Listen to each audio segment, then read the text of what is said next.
The 91st NFL draft was a shit show last night for ESPN. Pretty cool moment for a lot of the guys. And over 320,000 people ended up showing up in the opening round in Pittsburgh, which breaks a record that was in Green Bay of 205,000 people showed up. I think the city of Pittsburgh was awesome last night. I watched the ESPN feed. It was brutal. Mike Greenberg was freaking terrible. He didn't even know what picks were going on at times. And I blame the producers a lot of that. And at the end of the day, I mean, you know, they got to be telling you who you're going to take, who's next. They got to help you up because guys were going fast because they went from 10 minutes to 8 minutes. The thing was a shit show, dude. Says we need edge bad. Surely we address it tonight. We got best players available. We'll do that here in a minute. Obviously, the Eagles completely go off the reservation because when you're sitting at 23, you're subject to the board. There's no chance, especially in a weak draft, you do not go into the draft going, I'm taking that guy. You got about 15 dudes, 12 dudes that you're going to take. And if they're in there, you get the hell out of a draft like that, just like the 49ers did. How about them Cowboys? You had a second one, the UCF kid. You could have got that kid in the third round. Downs is the best player defensively in the draft. They got a great football player in Downs. So, end of the day here. By the way, supers go to the top, as you see. Pressure's on elite Hurts now. How you doing? Completely. So the Eagles at number 23 move up to 20 to take Makai Lemon. The guy's a good player. I would say that, you know, he's an inside player. Funny, the quarterback is nowhere anything inside. The guy doesn't throw to the middle of the field. They're building the football team for another quarterback. It's turning into more finesse. Eagles felt Lemon was a true first-round pick. Not going to hate it. Best player available. Yeah, that's probably right. Best player available. As soon as I did my homework on Lemon, his wide receiver coach was Dennis Simmons. He developed Hollywood, Lamb, Addison, and Drake London. Well, here, let's do this. Here's the scouting report on Makai Lemon from the NFL. Here's his strengths. And then I'll give you my take. Efficient press release with early acceleration and bypass. Manipulates defenders out of position with route acumen. Snaps off. Out breaking routes at crisp angles. He's a great route runner. Displays above average burst from turns. By the way, he's not really fast. Ball tracking adjustments and catch time are elite. Ridiculous grip strength. Chris Carter was excellent at catching the football, which means great hands. Elevates his toughness and focus when catch is contested. It means jump balls. Good patience with late catch adjustment. That means at the end of the route, when the route's maturing, he stays with the route and doesn't curve him off or cut him off. Already dropping 2 feet inbounds near the sidelines. You know, that's one thing if you notice when you watched him play. I think that's something that Lincoln Riley teaches all of his wide receivers. He wants his receivers to have 2 feet in, not 1 foot, which is the college rule. Here's his weakness. Could use a hair more patience to prevent rushing the route. Sometimes, you know what? Be patient and letting the route develop. Appears quicker than faster when working vertical routes. He's not fast. Can be a little slow, disengaging once captured underneath. If you press him underneath, you can stuff him. Competitive, but not ordinary after the catch. Get this. He's not very good with yards after the catch. That's his NFL profile. So again, he's got tremendous strengths, but there's, again, something you will notice when a guy's not when a guy's not really fast. And this is some of the scouting. Okay, well, guess what? His evaluating didn't say that. So at the end of the day, listen, he's a good pick. He's a good pick for a better quarterback. You're building the football team at the end of the day for somebody else. And now, before we get to that, well, no, let me go to the pick here. So you're almost like you drafted a kid that has nothing to do with the current quarterback. These are all like guys, like Lemon made most of his strength across the middle of the field. Hurts has no history of throwing to the middle of the field. Like none. Like, where are you getting that? Like, when you watched him play, he does none of that. And Lemon was more in the middle of the field. Again, the player's not bad. He just doesn't fit the quarterback you have. Funny how everything comes down to the quarterback. Because you're building your offense around the quarterback. Jets actually killed it in the draft. Reich is home. I think both New York teams had a pretty good draft. I mean, he's a middle of the field receiver for a quarterback who doesn't throw to the middle of the field. So obviously, all the things that we have been telling you about changing the offense, you're now going to be a finesse offense now. And that's where you're going. Makai Lemon is more of a possession guy. He's not a burner. He's not very good after the catch. That's his NFL profile. Okay? That's his pre-draft analysis on the guy.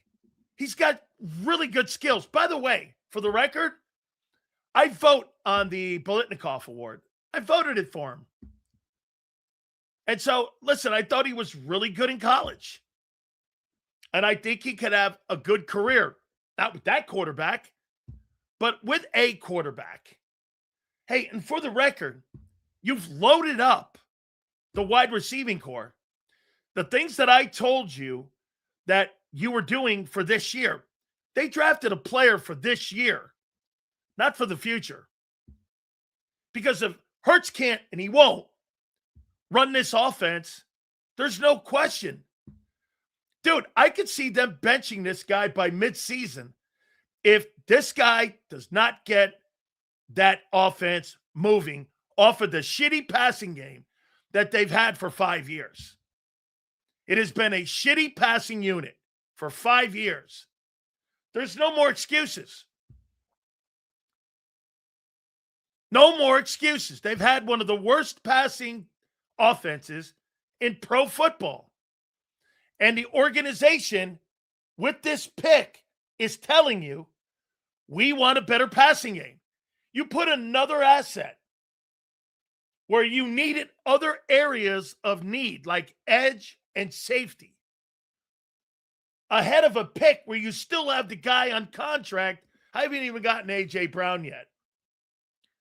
If I was Howie, I would give 49ers third or second for Mac Jones and trade Tanner for more picks. Break glass for Mac Jones if Hurts flops. Front office is 100% behind Hurts. No, they're not. You think the Rams would trade for AJ or other teams? I heard there was one other team that's in the mix, and it's the Chargers for AJ Brown. So again, I mean, I think he's a good player. Do I think he's an exceptional player? I don't know yet. It's April 24th. The guy doesn't even have a fucking helmet. How would anybody know what he's going to do? He may be a superstar. He may be a flop.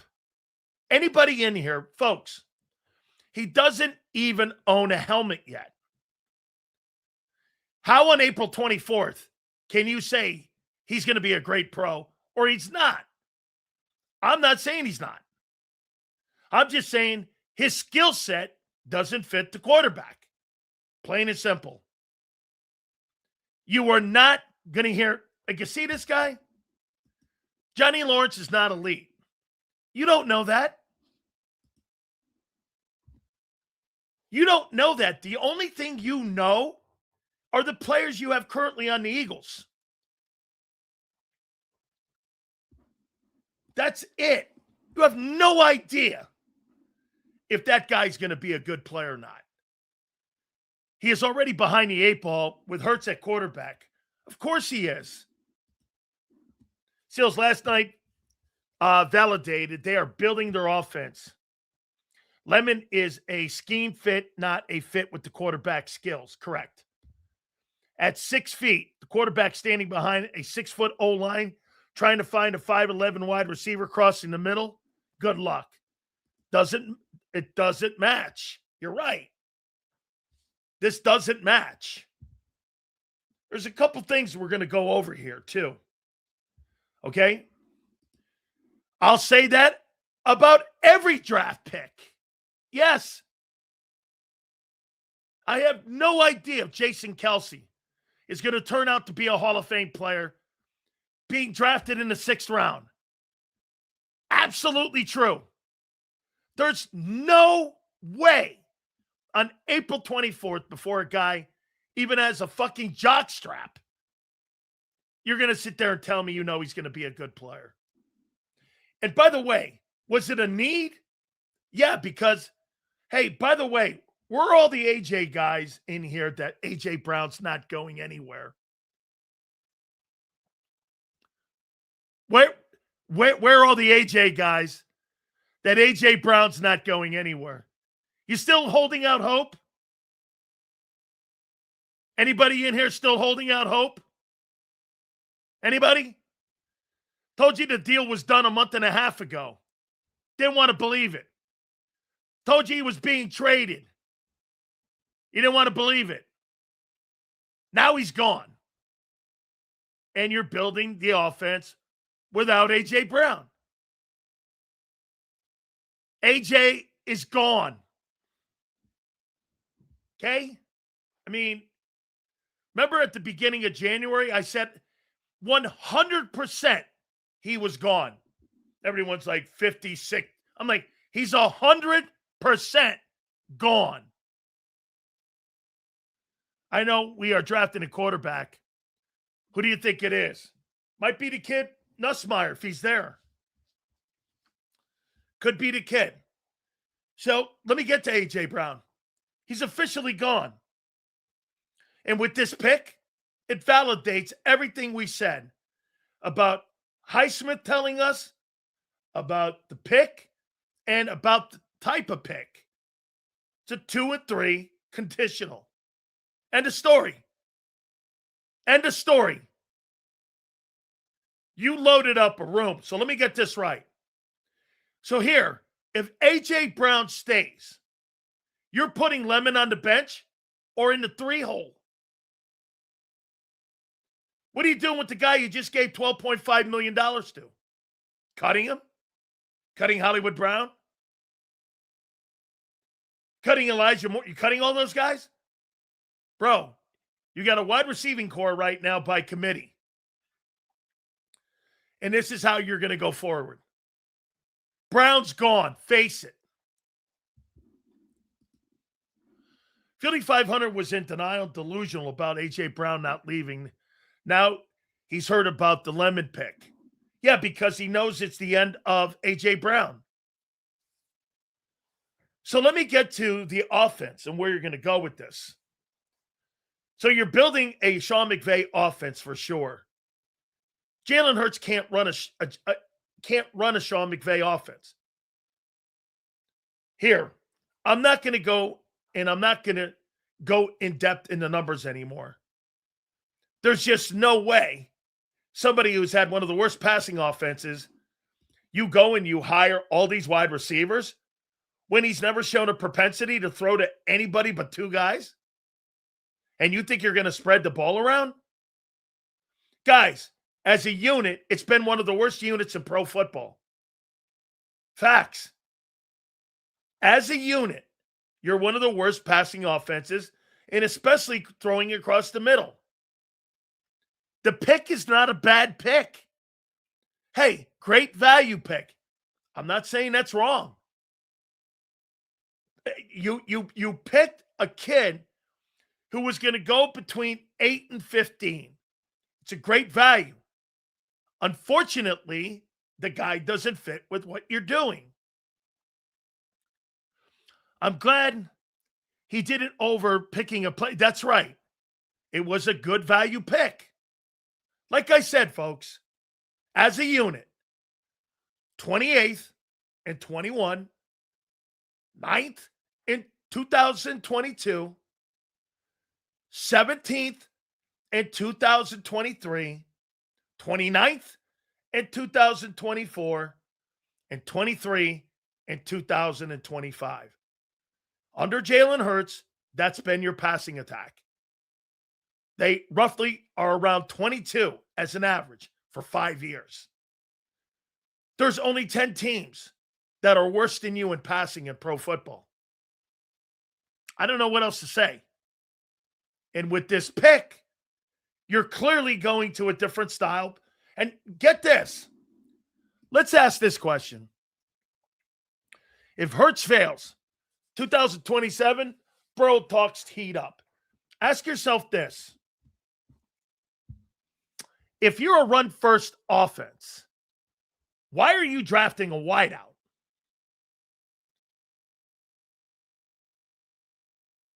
Why are you drafting a wideout if you're a run-first offense? Why are you drafting a wideout? So here, as of right now, you tell me if this makes sense. You're spending $32 million right now on A.J. Brown. Okay? You spent a first-rounder on Devontae Smith, and you're paying him $25. Dontavian Wicks, you just gave $12.5 on a one-year deal to. Now, Makai Lemon, you just draft another first-rounder. How in God's name are you a run-first offense? Based on what? All your money and your assets are in the wide receiver position. Hurts can't throw over the middle. Noodle arm. Correct. So I would imagine that opposing defensive coordinators will game plan to jam the Eagles' small receivers at the line, stack the box and neutralize Saquon and dare Hurts to beat him. That's exactly what Levante David says. That's what everybody says. And that's what or Kyle Shanahan and those guys did in the 49er game. They beat you with backups. Help me out here. So you spent 2 first-round picks on wideouts. You traded a first-rounder for AJ and gave him 32. You just traded for Dontavian Wicks at 12.5. So here. So you got 57. You've got 70 million. And you've got 2 ones, really 3 ones, at the wide receiver position. And you're not trying to get the offensive passing game better? How in God's name are you not looking at that way? Ask yourself this again. In 3 guys, Wicks, Smith, and with AJ, you got $70 million and 3 first-round picks. and you're 22nd in passing, the Eagles are not going to tolerate that. The organization wins with this pick. Hurts or not. That's right. That's right. It's not a bad pick. It's just the wrong quarterback. Hurts either shines or this is set. Absolutely true, SS. Yes. I knew you would have the best take on this. I'd love to know what Angelo thinks. Bill K. We will do that on Monday. We'll get Angelo's thoughts on it, okay? Promise. Listen, it's not a bad pick. It's a great value pick. He's a good football player. I thought he was. He's just on the wrong team.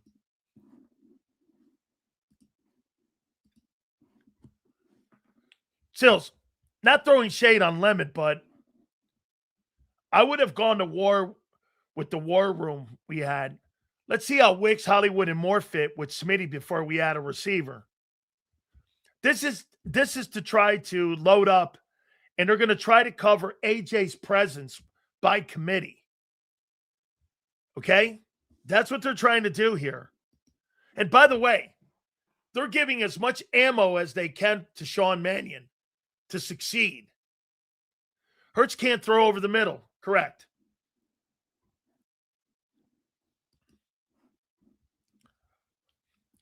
I think we were considered a run-first team, even with all those first-round receivers, because Hurts was running. Okay? That's a fair take. That's a fair take, Chief. Sills, have you heard anything regarding the Patriots drafting the OT in round one, specifically to be able to trade to Philly post-June 1st? I have not yet. Okay? I have not. Hurts can't throw over the middle, dude. Lemon lives in the middle. I know. You got a good player, and he don't fit. I don't know what else to say. Hey, Sills, is it a good value pick? Yes. Is he a good player? He looks like a good prospect. I'll go there and say prospect. Yes. Where do you think he fits in this offense? I don't know. The Eagles don't throw here. The Eagles selected the best player available on the board rather than reach for a project. Well, he's still a project anyway. But yes, Howie did his job. You don't fault the general manager for taking the best player. Welcome back to small receivers era. This is a great take. At least at the beginning of this. He's right.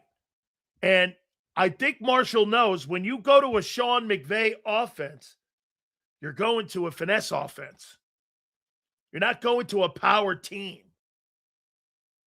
Welcome back to the small receiver era, Eagle family. Not a fan of the pick at all. Now, that's a take. You're not going to be, hey, Marsh, think of this for a second. Okay? Think of this for a second here. When you go to this and you spend the amount of assets you have, you got 3 first-round draft choices in your receiving room. You got over $70 million worth of money in it. Don't talk to me about getting a run game better.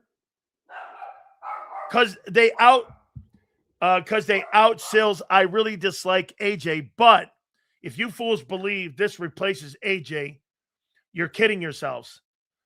March, they're going to do everything in their power to try to, by committee, to be able to, once again, okay, try to cover the A.J. Brown stuff. Thank you, Steve. I'm babysitting. So let me see here. Why would the Patriots give up the OT? They're not giving anything up. Sills pisses me off as much as the next guy, but he's being pretty fair and reasonable with his take on Lemon. He's not a bad pick. To Marshall's point, though, you're not who your identity is. Your identity is running the ball. Your identity is not throwing the ball. Now you've added more assets, more money, and you added a first rounder on that side of the ball. Okay? Does it help you this year? We'll see. I can't tell you on April 24th if he's a good player or not. I don't know. We'll see how he translates. Once again, the Eagles' passing game as a football unit, they were 31st in 3 and outs, guys. How does he help you? The Eagles were second to last in 3 and outs. And in the last 5 years, as a passing unit, they're 22nd as an average. And if you go to the last 2 years, they're ranked 27th in passing. Hey, by the way, if they weren't trying to improve the passing game, why would they draft a wide receiver in the first round? If Hurts is so great, why can't he elevate other players? Shit, you got Devontae Smith. You need another number 1? So let me get this right. Name me a place that has 2 first-round draft choices that a team drafted at wide receiver, that unit. Can you?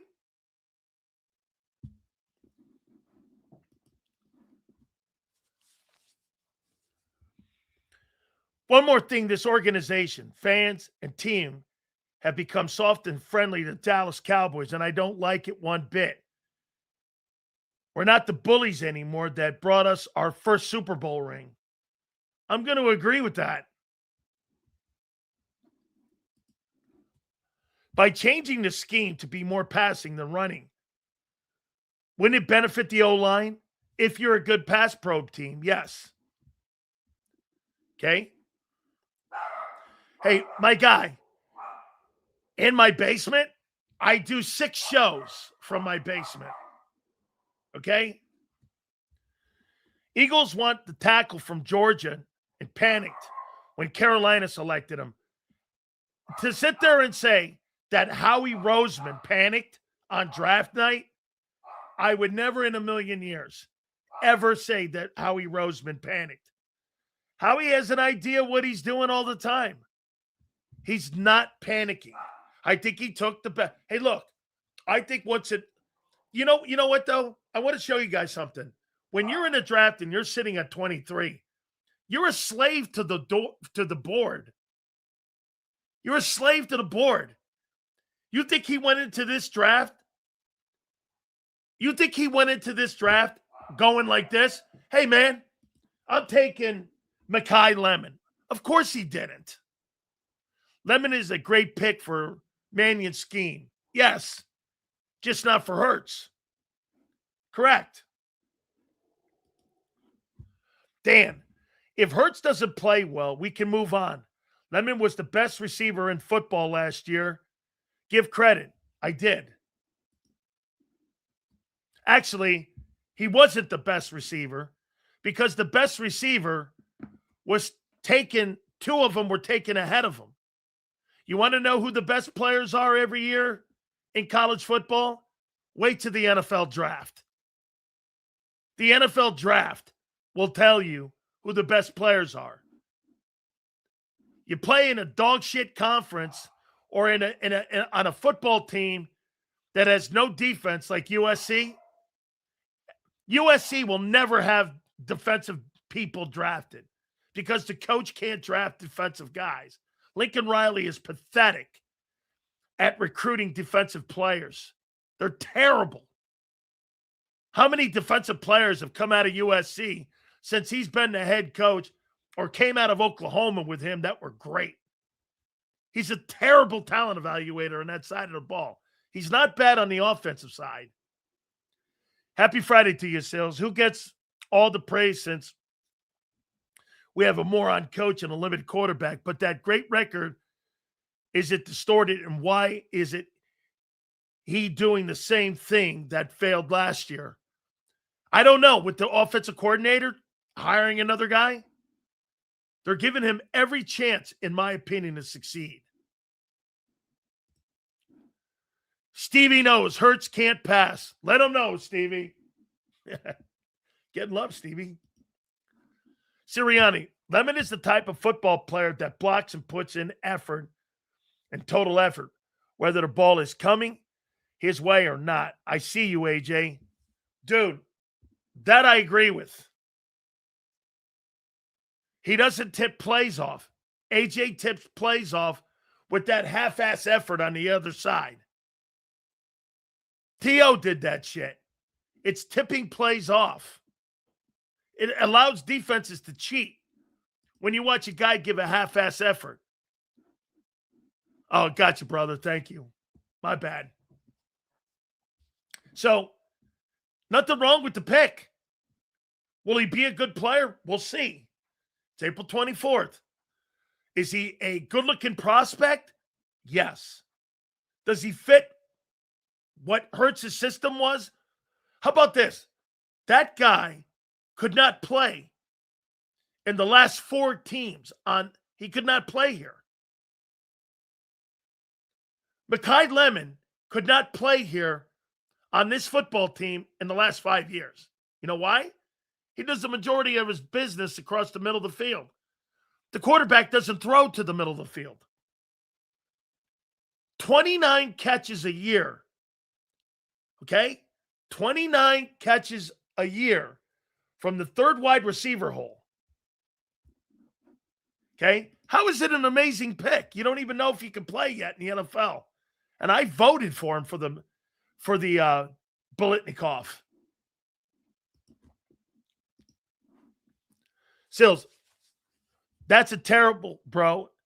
It's based on team preference where players fit their scheme. They run. I don't agree with that. So you're telling me fits their scheme? Prince, what's their scheme now? Dude, you have no idea what you're talking about. I'm just curious on the new offensive scheme. Last night's draft pick proved that we're not going back to their system of the past couple of years. You know what, my friend? Unfortunately, I've been telling you this for the last January, February, March, 4 months. Not very many people in here wanted to hear it. By the way, what have I hated on? That's not true. Okay? When has Jalen led a good passing offense? Easy. What year? 22?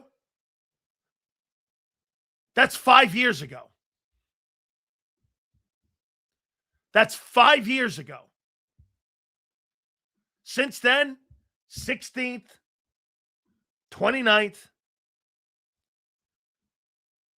23, right? I mean, since 2022. 16th, it's 4 years. 16th, 29th, and 23. Since 2022. Talk to me about good units. The Eagle passing team has been one of the worst passing teams in pro football, and the numbers prove it out. Scheming a way to move off of Hurts, that's the scheme. Yes. Sills, how many OCs has Hurts had over his career? Sean, that's an organizational thing. Okay? So Nick's system is gone. Why doesn't that put Nick on the hot seat? What else is he here for? It's not a bad take. But at the end of the day, he's telling you, we can't work and win with that Jalen Hurts style of play. We're going to evolve this. I got my eyes on 4 guys. Round 2, Oscar Delp, OT from Iowa, AJ Halsey, safety LSU, Zion Young, if somehow he falls. Okay. Worst passing teams? I think you mean they throw the ball the least. No. Here, David, what else are you? You were 29th or 28th in 2021. In 2022, you were 9th. In 2023, you were 16th.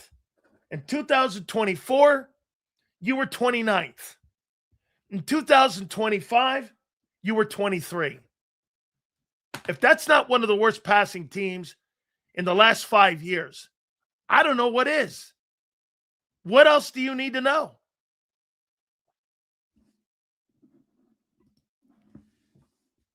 As a unit, they're not very good. Get this. See this? 2025, 2K receivers, and yet they were 24th in passing. Predictable, and he threw to two dudes. The Y and the Z, and that's it. You can't win like that. That's 7 plays. That's why the offense stinks. You can have all the 2K wide receivers you want. If you become predictable to coordinators, you're going to get beat by a JV 49er team.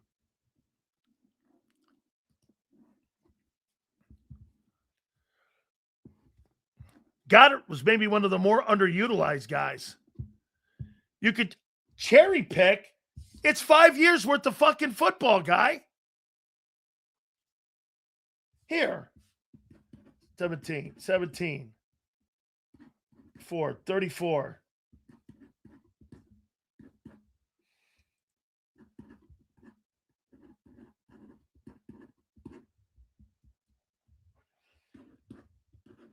It's 91 games of football, and your average ranking is 23 in passing.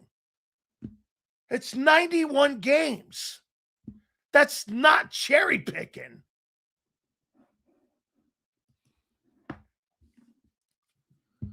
Not going to lie. Whenever Hurts included Goddard in the passing game, our attack was humming. That was usually Eduardo with more like high tempo and up tempo. Okay?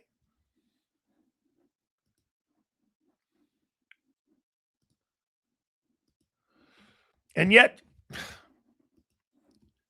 it's not Nick's fault. The quarterback doesn't play on time. Correct. Misses wide open guys. You freaking weirdos want to blame that man for everything.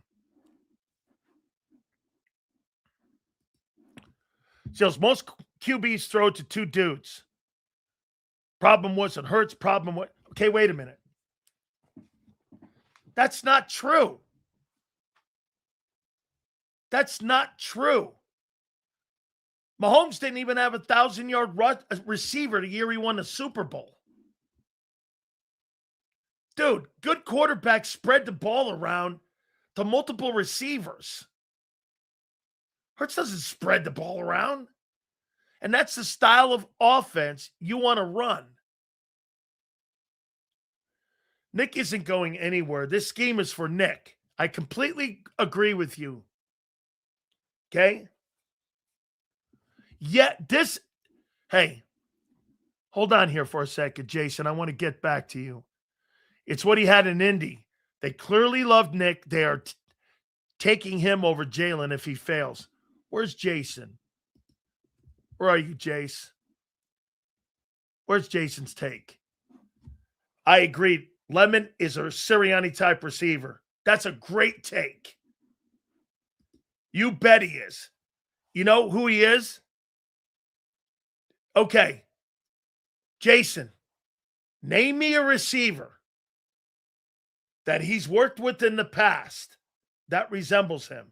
That's a freaking great take, and it just reminded me. You tell me. What receiver? Kyle, maybe you'll get it. Yeah, Ahmad St. Brown, the only difference, has Jared Goff. guy who throws on time. Name me a wide receiver that Nick Sirianni has worked with that Lemon kind of looks like.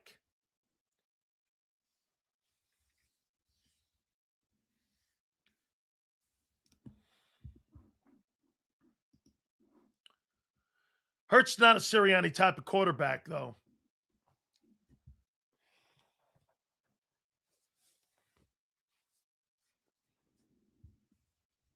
Keenan Allen. He's like Keenan Allen. There you go. Keenan Allen. Pittman's like that. You go. He's like a Keenan Allen player. Hilton had speed. Lemon doesn't. Pascal's a little like that. Yes. Yes. He's got that skill set. Like a Keenan Allen. Okay?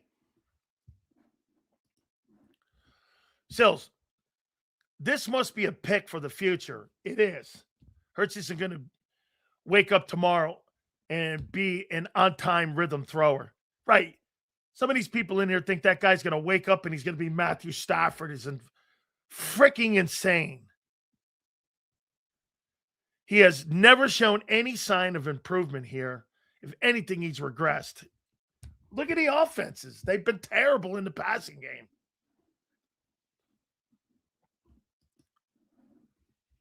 Sills, if Hurts and Nick got released today, Hurts will have a starting job before Nick gets hired to be a head coach again.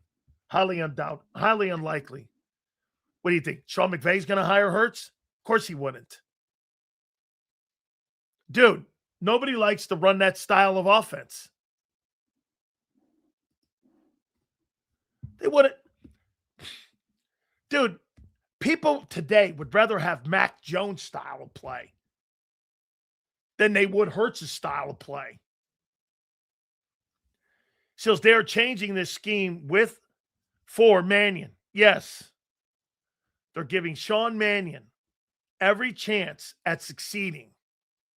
Yes. Hurts would get signed to the Browns or the Jets. Let's see here.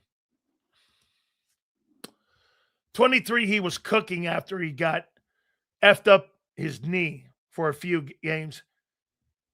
Haven't seen it since. Yeah, well, that year in 23, like I said, he had 24 turnovers. Sills, without AJ in the offense, do you think the run game suffers? Absolutely. Dude, Makai Lemon is not going to frighten a defensive coordinator. He's not going to frighten anybody. A rookie wideout, he ain't frightening anybody. AJ, after the catch, and by the way, according to his NFL profile, his draft profile, Lemon's not that hot after the catch. AJ was great after the catch. Physical, tough to bring down. Okay? As a matter of fact, I'm not here. You know what would have been a better pick for Jalen Hurts? You know what would have been a better pick? Getting Love. Helping the run game out. That would have helped Hurts. Getting the run game. Moving up to get an elite offensive lineman. One of the top guys. That would have helped Hurts. They did everything in this draft not to help the quarterback. Always a Hurts haters. Dude, I'm telling you what they drafted. They drafted a guy that doesn't fit the quarterback skill set. Hurts doesn't throw across the middle. And they drafted a guy who plays in the middle of the field. Somebody said I missed their super. Where was that? Who said that? Ramir, you said I missed your super? You better be truthful, Ramir.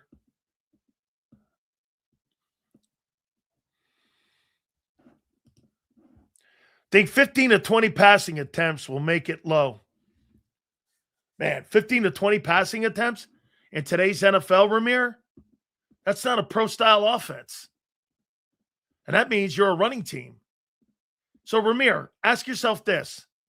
If you're going to throw the ball 15 to 20 times, Ramir, you're going to throw the ball 15 to 20 times, and you got 3 first-rounders, including with the trade with A.J. Brown, and you want to throw the ball 20 times? So wait a minute. Ramir, you got 3 first-round draft choices in your room that you've used for your wideouts, and you want to throw the ball only 20 times.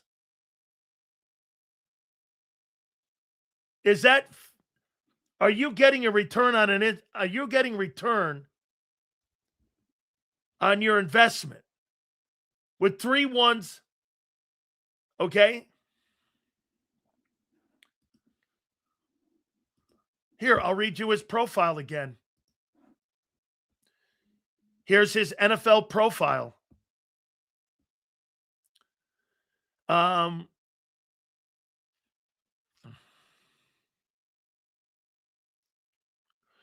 Competitive, but relatively ordinary after the catch.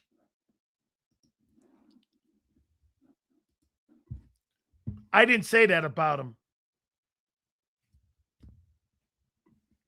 Talent Scout said that about him.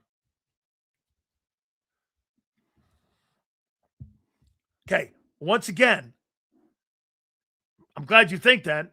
But Talent Scouts didn't. Like I said, that's one of his weaknesses.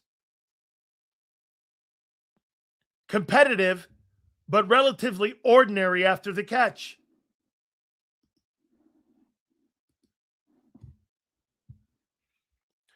Done with the AJ bullshit.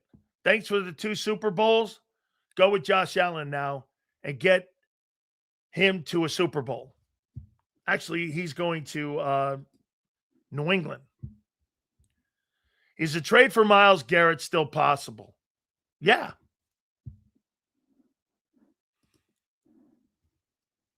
So you want Hurts to blow up every play call so he fits your quarterback profile. No.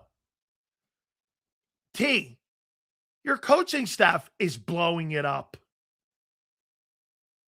You could say whatever you want, what I'm saying to you.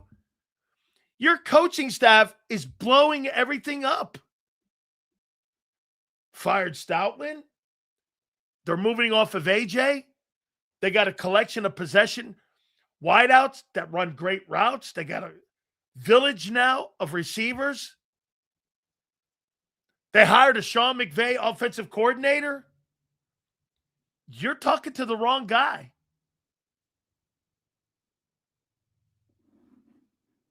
Okay?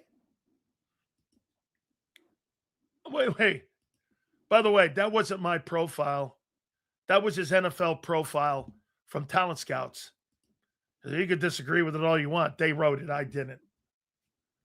Buffalo Bills could afford AJ if they wanted him. Their cap is a dumpster fire. Couldn't afford.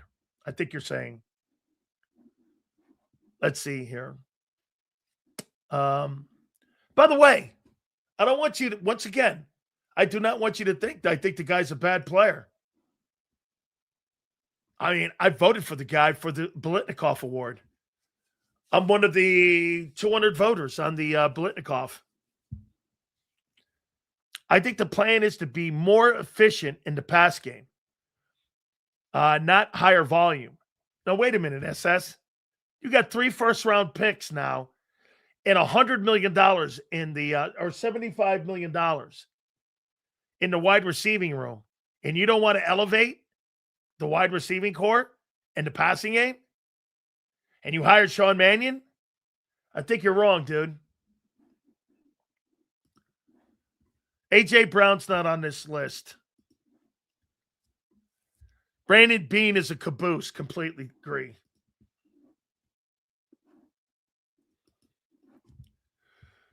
You think Smitty and Lemon are going to fry defenses? Not with that quarterback. No. By the way, where's that take? Actually, I think it's going to look the same as it did a year ago. The only difference is it'll be lesser production. You got a rookie and Smitty. It'll be lesser production. I mean, Smitty is not going to replace A.J. Brown's numbers and his presence. And Lemon is not going to replace Smitty's numbers. And if you do, you're going to be back to being 24th again in passing. And you'll be the same passing team. Okay? I mean, nobody in their right mind thinks that Devontae Smith's a better player than A.J. Brown. Only now you think that because you hate the fact of what A.J.'s done. This is why we talk honestly to you here. I have no problem with the pick. April 24th, I don't think he's a bad player. How he went and took the best player available. Sure. Because there weren't very many good players, as I told you. That's why he went wide out. Why do you think Howie Roseman went wide out? Okay? Seals, what do you think of the analyst saying Lemon could be our version of Puka? Dude, Puka Nacua is the version of Puka Nacua because of two things. Matthew Stafford and Sean McVay. You think Sean Mannion, Sean McVay, and Jalen Hurts is Matthew Stafford? Holy shit. Are you nuts?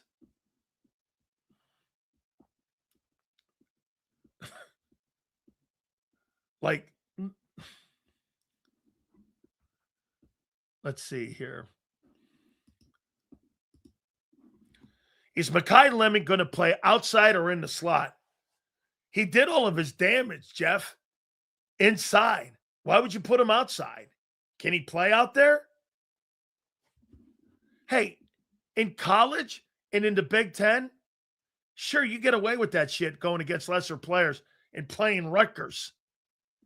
But when you got to play against, let me take a look at this. And let me take a look at something here on Lemon. So let me take a look at this.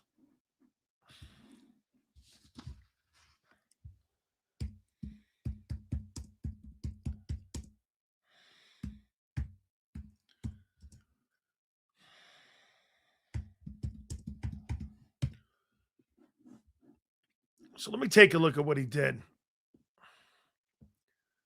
Let's see.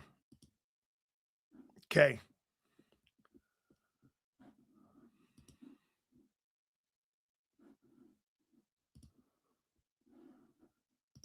Let's see here. What he did a year ago.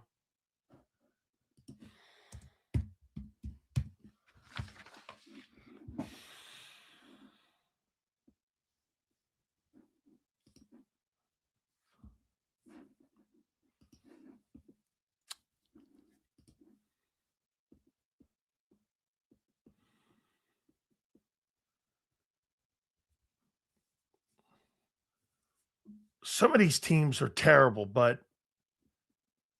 here, let me see here. Pass snaps. He got 401 pass snaps. Targets. He got 108 targets a year ago. And run snaps. Got some run snaps too. Receptions. He was 12th nationally. He had 2 drops in the country, which is good. Yards per reception. Targets. Okay. 79% of his targets came across the middle of the field. This guy doesn't play on the perimeter. This guy plays inside. For what? Telling the truth? Thank you, bro. Jefferson? Good God. Lemon played all over the field and is active in the run game. He had 258 runs a year ago. Hey, dude, I just told you, 79. I'm not saying he's a... Hey, dude, you're not listening.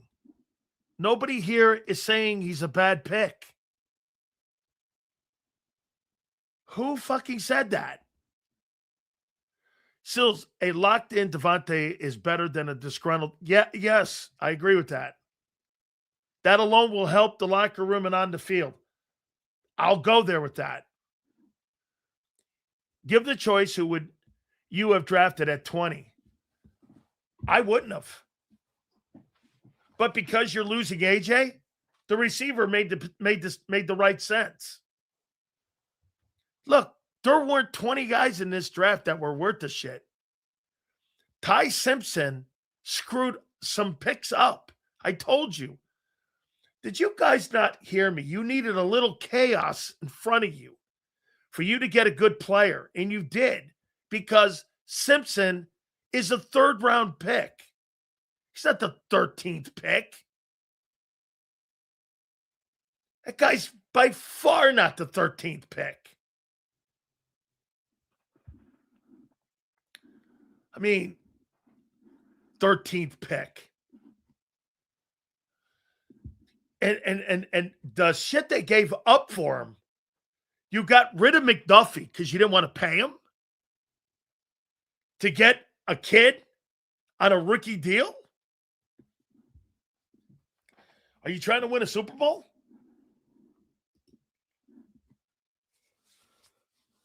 Rams needed to replace Stafford with Simpson. Bullshit. Simpson's not going to replace Stafford. A 6'1" Alabama quarterback who showed no consistency at all a year ago is going to be the heir apparent in Los Angeles.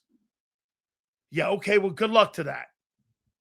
I don't think you saw. Did anybody see special when Matthew Stafford was at Georgia?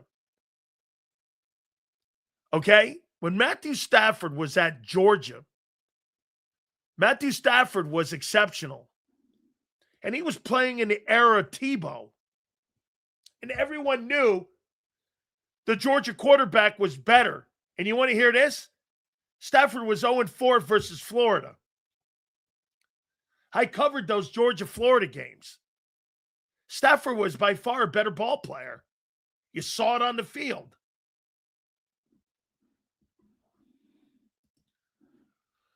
Howie has been on fire lately. No reason of thinking. Nobody said he didn't do the... Howie did not make a wrong prospect pick. AJ's leaving. You need to replace him. The kid's a good ball player, and he's got great prospect intangibles. He was on the board. He's a value pick. You didn't overdraft him. You actually got him in an underdraft. Even if the kid bombs, all the work you did in the talent evaluation, it's not a bad pick. He just doesn't fit here. Because the quarterback's not good enough. Lemon is fitting the mold of the offense like Jaden Reed, Deebo Samuel, Chris Samuel. Versatility, can play in different spots. The big question, can Hurts and Nick run the offense? Can Hurts run the offense? Nick has run that offense when he was in Indianapolis and when he was working with Frank in San Diego. He's run that offense. Nick knows how to run that offense. Andy Dalton knows how to run that offense.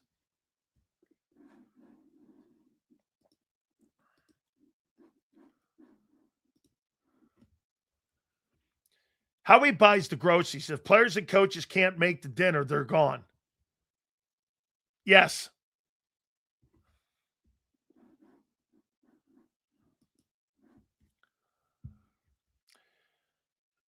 No, not considering what was left on the board. I thought they were going to trade. I'll tell you what. I thought they were going to trade down too. Hurts has the best wide receiver room in the NFL if AJ stays.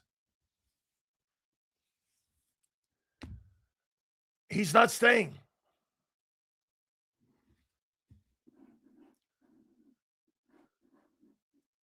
And quite frankly, Hurts may have the most talented wide receiver room, but if your quarterback can't get him the ball, what's the point?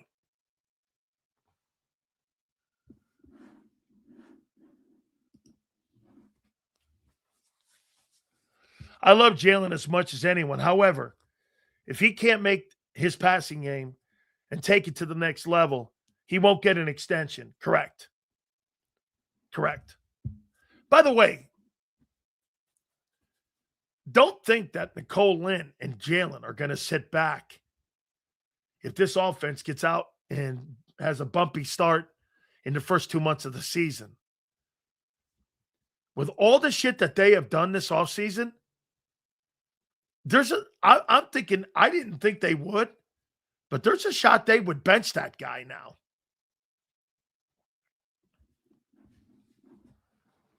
There's a shot they would bench him. Your thoughts on the Bucs stealing Bain at 15? Here's my question. Name me an edge rusher that the Bucs in the last 15 years have homegrown developed. Shaq Barrett came from Denver. Name me a guy. And is Ruben Bain going to have the same level of coaching that Jason Taylor gave him? Jason Taylor put 2 first-round picks in this first round last night. Okay? He put Messidor to the Chargers, and he put Bain to the Bucs.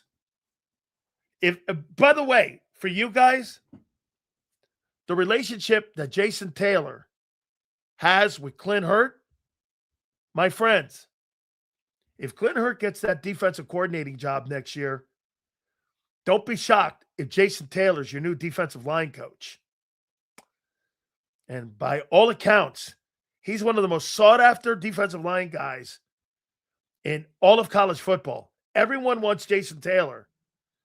Jason Taylor lives in South Florida. He doesn't want to go anywhere. But I think he would go to Philly and coach with Clint Hurt. That's what I'm hearing, is that Jason Taylor could be your next defensive line coach and Clint Hurt would be your D coordinator. 2 dudes he put in the NFL first round in his first go-around. And Ruben Bain and Akeem Messidor were not first-round picks 2 years ago. So, I mean, and plus Clint Hurt loves him. Who's going to name him the D-line coach with the Dolphins if he took the job? Just saying, keep that back there in your mind. That Jason Taylor, I think, would follow and go and become the defensive line coach of the Eagles.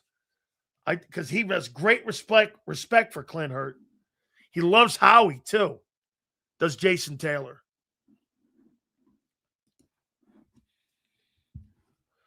Seals, what's your expectation for the defense this season? I think we need a number one edge to get near the top. I think you got to have a competent edge. Remember, dude, I don't think you need 15, 16 sacks out of that position. You need Josh Sweat, someone like that. Jalen Phillips. Who else? A Bradley Chubb. The Grenard guy would do it. Like somebody like that. You don't need 10, 15 sacks. You know what I mean? I mean, everyone's under the assumption you have to have like a 15 or 16 sack guy. You don't have to have that. Especially with Vic Fangio's defense. You got to have competent edge setters. Seals, your boy's put in the work. He has.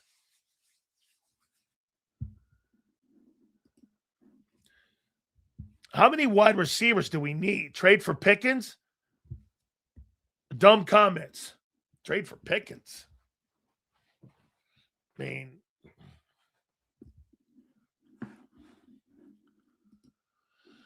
Sills, you might have to change your tune after Howie starts drafting your Hurricanes to help Jason Taylor. Well, he's a Gator, you know. Maybe that's why I give you guys more shit, because you're run by a Gator. And it's a thing for me too, by the way. Howie's looking to trade for Nick after he fleeced them last night. I doubt the Steelers are taking his calls. Hey, don't go there. Teams, that happens to teams all the time. Sills, I think they trade the 53rd pick for an edge. Hey, Kyle, do me a favor. What's the remaining picks the Eagles have?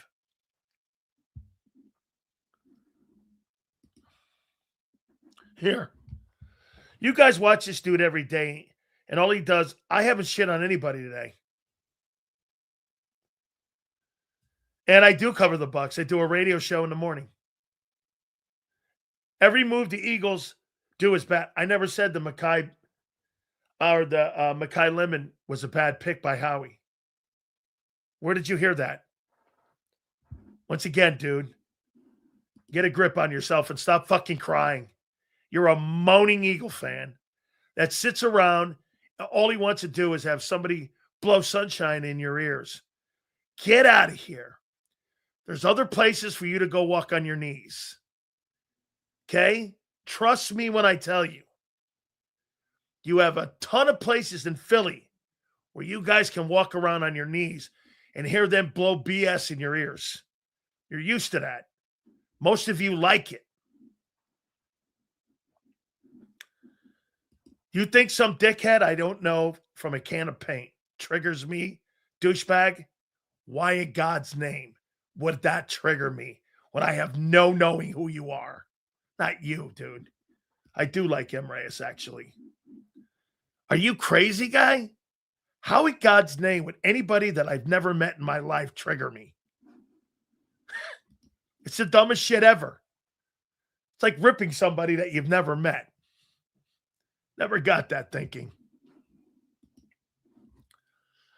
Says, you think the Jets win 10 games? No, they're the Jets. But they had a good weekend.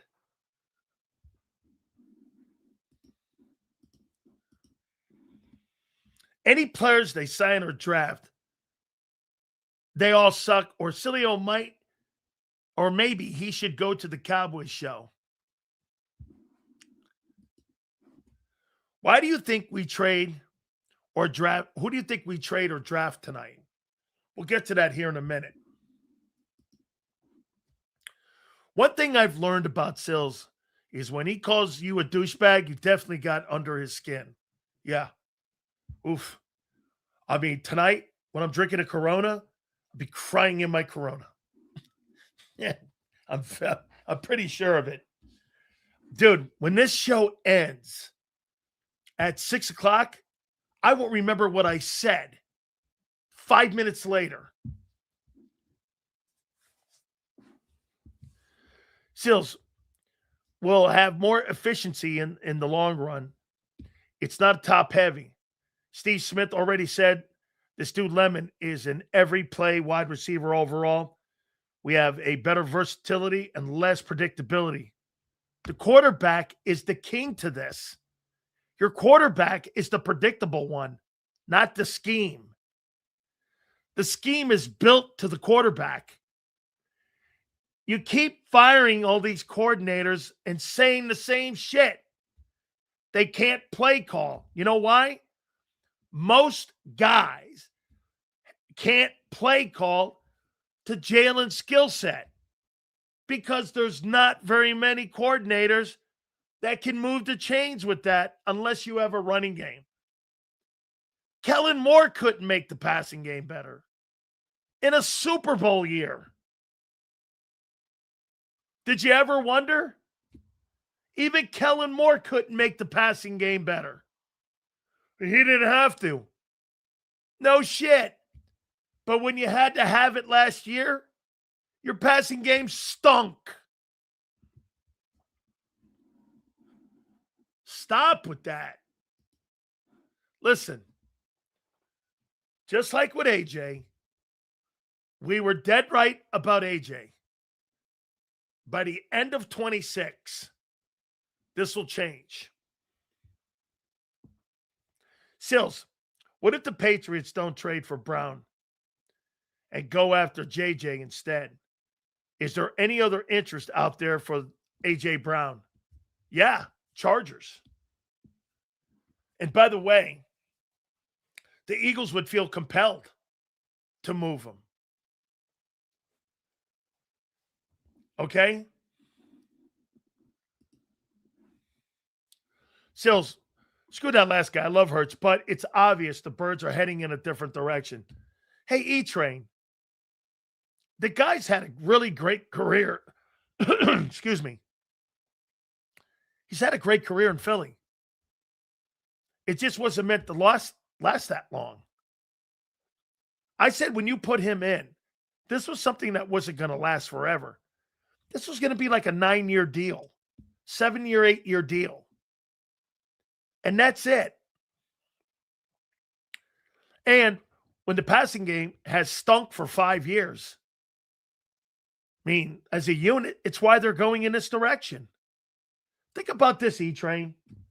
All the things that you think I'm saying negative, the Eagles are doing as a unit. And the Eagles are now changing the personnel at the wideout position, hiring an offensive coordinator that spreads the ball around. They went to a Sean McVay type style coach. You can fight me all you want. Why don't you just watch what your team's doing? All the things your team is doing is in direct contrast of Jalen Hurts. Am I wrong?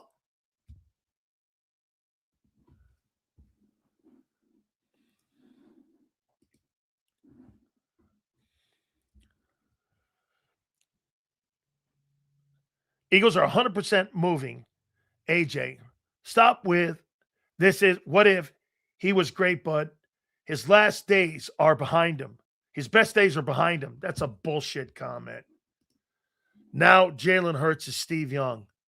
Are you fucking... Did you hear a Hall of Fame voter yesterday? When I asked a Hall of Fame voter if Jalen Hurts was a Hall of Fame player, he said never. I'm sorry to hurt your feelings, but he's one of the 50 voters. Jason Cole has said that. Jared Bell has said that. That's 3 of the 50 voters that we've put on the program and said that guy's in no way a Hall of Fame player. I don't know what your problems are. By the way, once again,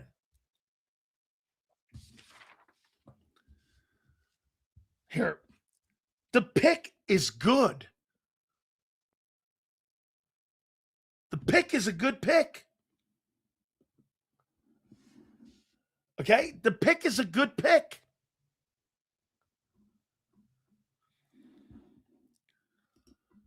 If Hurts gets another Super Bowl, he said if Hurts wins 2 more Super Bowls, he would never vote for him.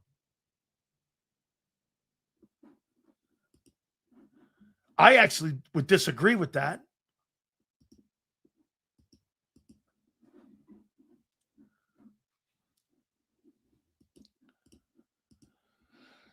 Shit on the Pixels. I want to laugh. No. Howie did the right thing.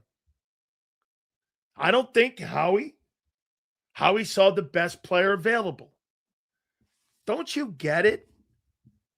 You don't traditionally at 23 or at 20 go best player available. There's usually some really good players in the first round. You went best player available at 20? This draft was horseshit. Best player available at 20? So the rest of the draft, people in here are asking me, what should Howie do? And hey, Kyle, do me a favor. Give me the draft picks, what the Eagles have, and I'll tell you what they're going to do.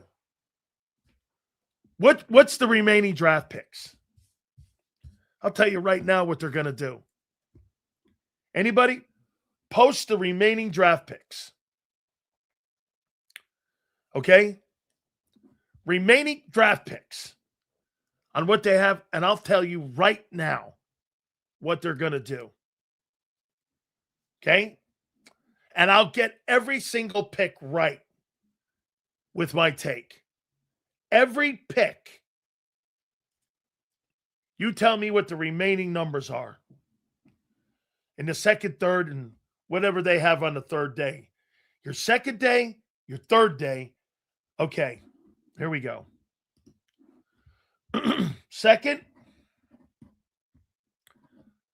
2 3s, 2 6s. I'll tell you exactly what they're going to do. You ready?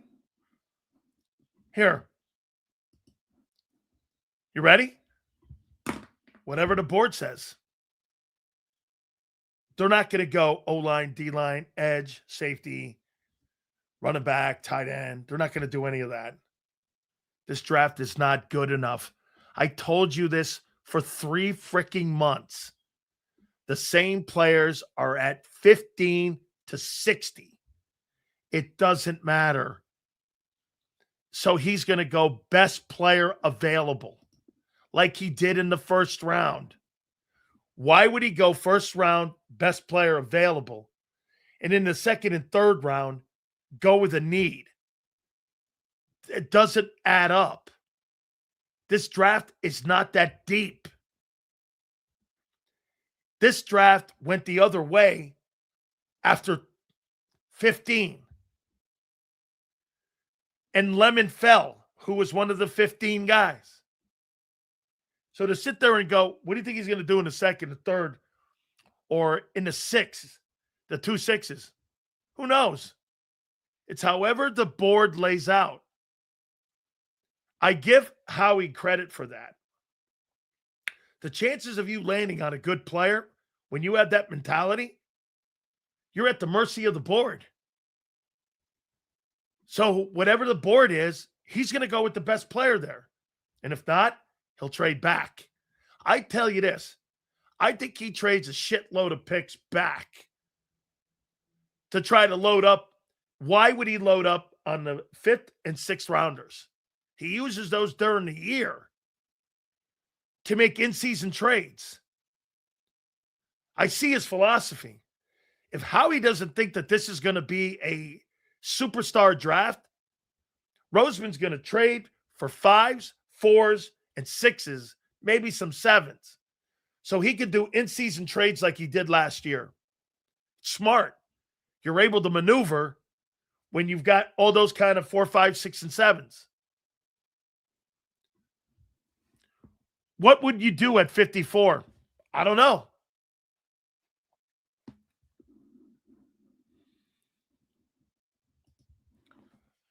Best on the board is correct, Sills. So we'll be looking for roster fills. But is there any second or third players worth picking to take a look at? Give me here. I wrote down my best avail.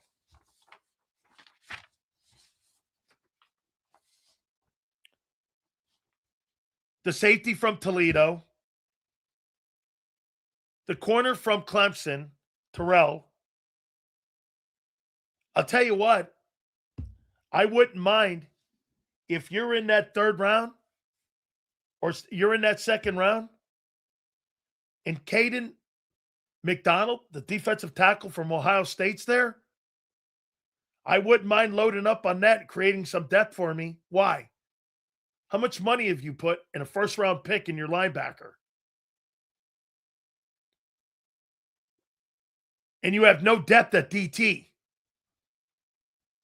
The drop-off from Carter and from Davis is too big of a drop-off. And the strength of your football team right now is your linebacking core. How do you make your linebacking core better? Get more interior help. You're limited inside. You really don't have any depth inside. Cassius Howell,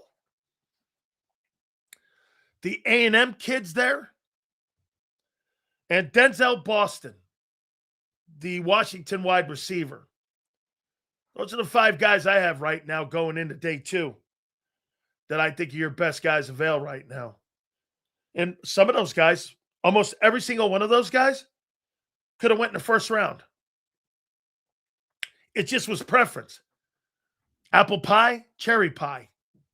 That's what happened with those guys. Those guys were left, the GMs, they liked apple pie, not cherry pie. They're the same dudes. Akeem Messidor, Cassius Howell, the same guy. The same dude.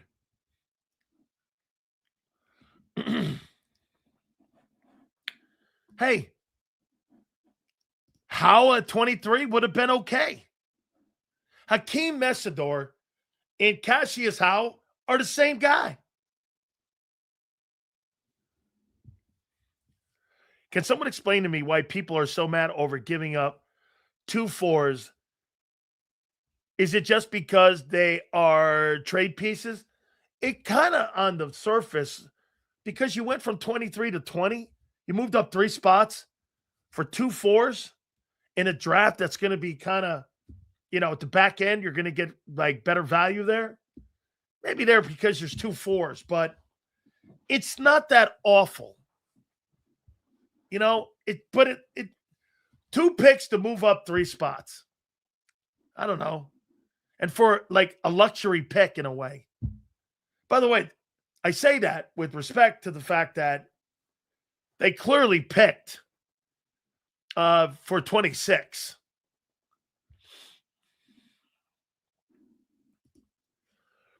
Yeah, Jason Taylor and Joy Taylor's nephew, or Jason Taylor's son, Joy's nephew. I think they like him.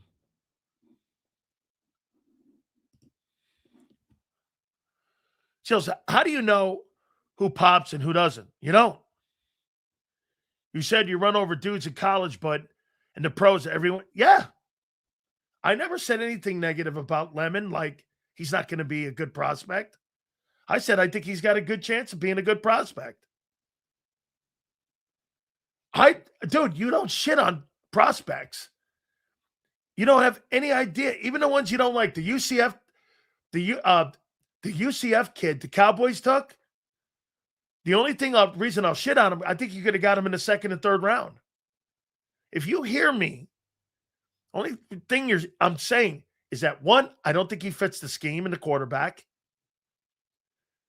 That's the only thing I said. I never said the kid stinks.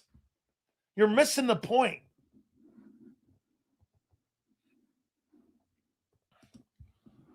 I would take him. It's a value pick now. You get him in the 2nd round. With your 2nd round pick, I would take that kid if he's there, or move up to get him. I wouldn't have a problem with that. I think the kid's a good player. I'll tell you what, he'd probably be he'd be another value pick for Howie. That kid you could have taken Cassius Howell from 18 to 32. Instead, apple pie, cherry pie.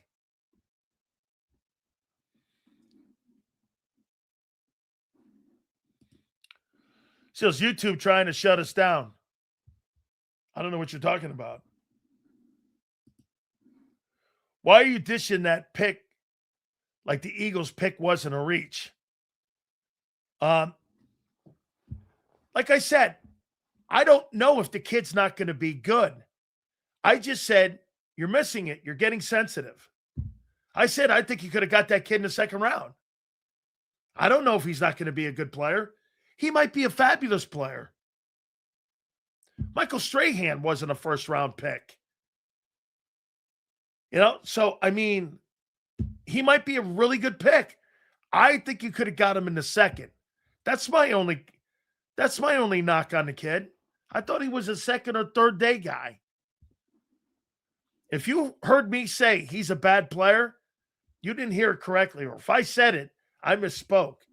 Because on April 24th, a day after the first round, how the fuck can I say that?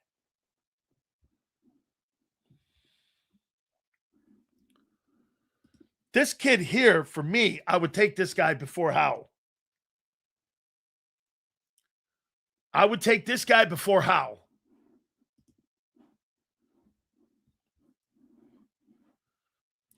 Guy is a fucking first rounder. Every draft analyst said Lemon should have been the first guy taken.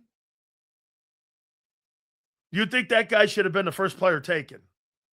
I've never heard that. Sills, Jets drafted Kenyon Sadiq. Wouldn't need Mason Taylor. They may go 2 tight end set now. You don't know what Frank's going to do. Plus, I think you need 2 tight ends. Plus, if I'm not mistaken, I think Taylor was either a second or third rounder. So he's on a good contract. A lot of players in the second, third, and fourth picks are basically at the same level, except for maybe 10. Right. Yes. Yes. Yes.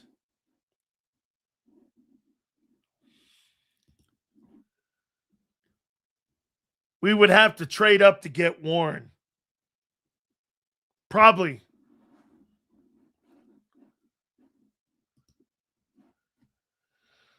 Lemon was projected. I never heard top 5 pick, but okay.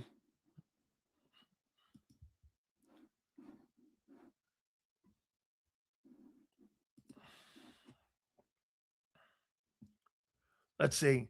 Seals, I like Derek Moore at our second. He fits the Phillips mold. Like I said, Cassius, Howe, Moore, any of these guys, they're the same dude. That's a good question. Why did Lemon fall? Let's take a look at that. I think it's simple. Okay? Why did he fall? Here. I'll show you exactly why.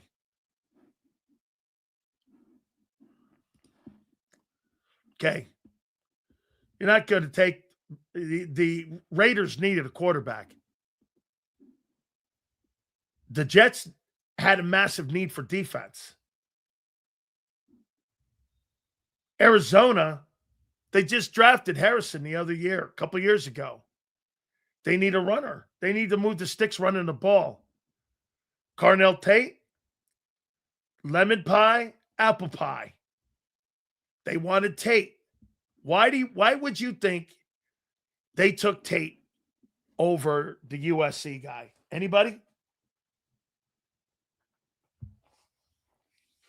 Why would you take an Ohio State guy over a USC guy? Why do you think?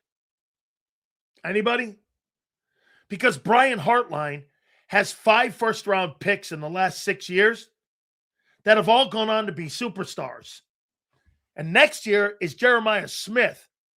It'll be the 6th pick and it'll be the 6th or 7th first-round pick in 6 years that'll go in the first round from Ohio State. Where are you picking your wideout from? USC or Ohio State? Every single freaking Ohio State wide receiver has starred. There's no failures. There's 0 failures.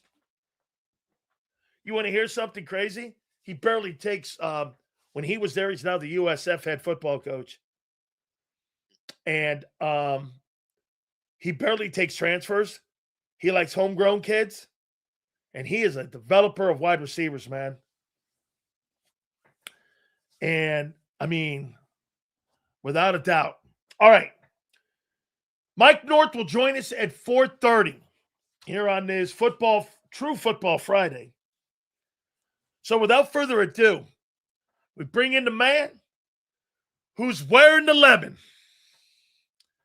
Our man, Big Z. Xander Krauss joins us now here. How you doing, bro? What's up, Sills? How you doing, brother? I'm doing, man. All right. Let's start it off here. What'd you make of the pick? I like the pick. I like the player. I got a little bit of questions about, where he fits in Philly or how the offense looks, but I like the player. I mean, I was watching his highlights. The more I watch the highlights, I got to be honest, I like this player a lot. I mean, I see why people were high on him. I didn't do too much pre-draft on the guy because I really didn't think they were going to draft a wide receiver, especially at 20 overall. But he plays with a real grit, a real physicality. He's 5'11", but he doesn't play like it at all. Super aggressive. Go with the ball, doesn't shy away from anything. Good in the blocking game as well. So I think the player is a great player. I'm pretty excited about it, to be honest with you. But we'll see how it works out. I like the name too, the Lemonheads. I got the Lemonhead on right now, so I'm excited about the pick. I got to hear one more thing again. Just love it. Hey, I loved it. I loved the video that the Eagles posted. Hi. I'm Howie Roseman. I am the general manager of the Philadelphia Eagles. In case Makai Lemon didn't know who Howie Roseman was, Howie had to introduce him to himself there at the when he made the phone call. That just tells me there's no way they went into this draft going, I'm taking Makai Lemon. No way. No way in hell that was a target. So, to his credit, he did the right thing here. He took the best avail. Correct? Yeah, it's what he should do. Yes. Yeah, I mean, he got the best that player. Limits failure. Clearly, John said it. How he was honest in the presser after. He was one of their 15 players that they thought was going to be up the board in their tier 1. So he fell. They went up and grabbed him. I'm happy about it. I mean, I thought the trade up was interesting because, they did give up 2 4s, but, I don't know. Who are some of the 4th-round picks Eagles have had? Ty Robinson last year. Keely Ringo. No, Josh Sweat wasn't a 4th. Yeah, he was. Yeah, but that was in 2017? No, you just said you 4th rounders who have they had. I mean. Okay, and you went to 2017. Where Howie drafted. I'm going with how he's done. Now you're just funny. Josh Sweat was a you 4th go right to the best 4th-round pick in Eagles fucking history. Last year, Ty Robinson. The year before that, Will Shipley. The year before that, Keely Bingo. The year before that, there wasn't any. The year before that, Zach McPherson. The year before that, Kayvon Wallace. I mean, come on, Sileo. Come on. You asked for one. I gave you one. Josh Sweat was in 2018. Okay. You asked for a 4th round. Who was a 4th-round pick in 2019? Sharif Miller. Who? Yeah, right. So you give up 2 4th-round picks to go get your guy. I'm good with it. He does his damage across the middle of the field. How's that work for you? That's my biggest concern with the pick is, we typically the style of offense the Eagles play and the style of the quarterback, let's be real, is just not the middle of the field. It's not where he thrives. It's not where he's, butters his bread. And this dude is, I think I saw the stat. I thought I heard you say in the open, almost 80% of his receptions in college have come in between the numbers. So that's a lot. That's a freaking lot. So look, this offense, Sills, is going to come down to it's either going to work in a new style or they're going to be looking to replace the quarterback, I think. I do not think that they are committing. John keeps saying it. This is off-season talk. When they get to the regular season, they're going to go back to what they've ran. No way. They've changed the personnel. No way are they doing the personnel has changed. They got these receivers. So I think Jalen's got to get the ball out this year, and that's what it's going to come down to. So if he can get the ball out, I think that the offense will be fine. But if he can't, I think it could look ugly pretty quick. What is the number one thing that you're going to see cosmetically with this new offense? Every single fucking guy that you've brought in at the wide receiver is multi-talented to be able to play at all three positions, slot, Y, Z, all of that. You can move every one of them. AJ, excuse me, I told you, they underutilized Smitty the last 4 years. Yeah, 100%. 100%. Because what they want to do right now, that doesn't even fit what Smitty has done. Here's where I'm going. What Smitty has accomplished at the number 2 spot, being in a limited role, is fucking incredible. You're going to open up this guy's game more. Hey, how was Devontae Smith at Alabama in space? Yeah, insane. Do you think he's played in space? No. But it's In the NFL. Philly? I mean, it's different. So you're not going to play in space as much. I'll But tell there's you what, I things you saw can do. JSN playing in space. Well, that's good. That's good offensive design by Quinn Kubiak. Same thing with Puka Nacua. I mean, That's think what about it. they're Puka trying to do Nacua, here. they got Puka Nacua going through the damn B gap. That's right. Jet sweeps and shit like that, running the Going ball. through the B gap, the C gap. I mean, it's insane what they do with him to get By him the to way, space. he But ran the ball 193 times. who did? Or excuse me, he ran the ball. He was involved in run game plays.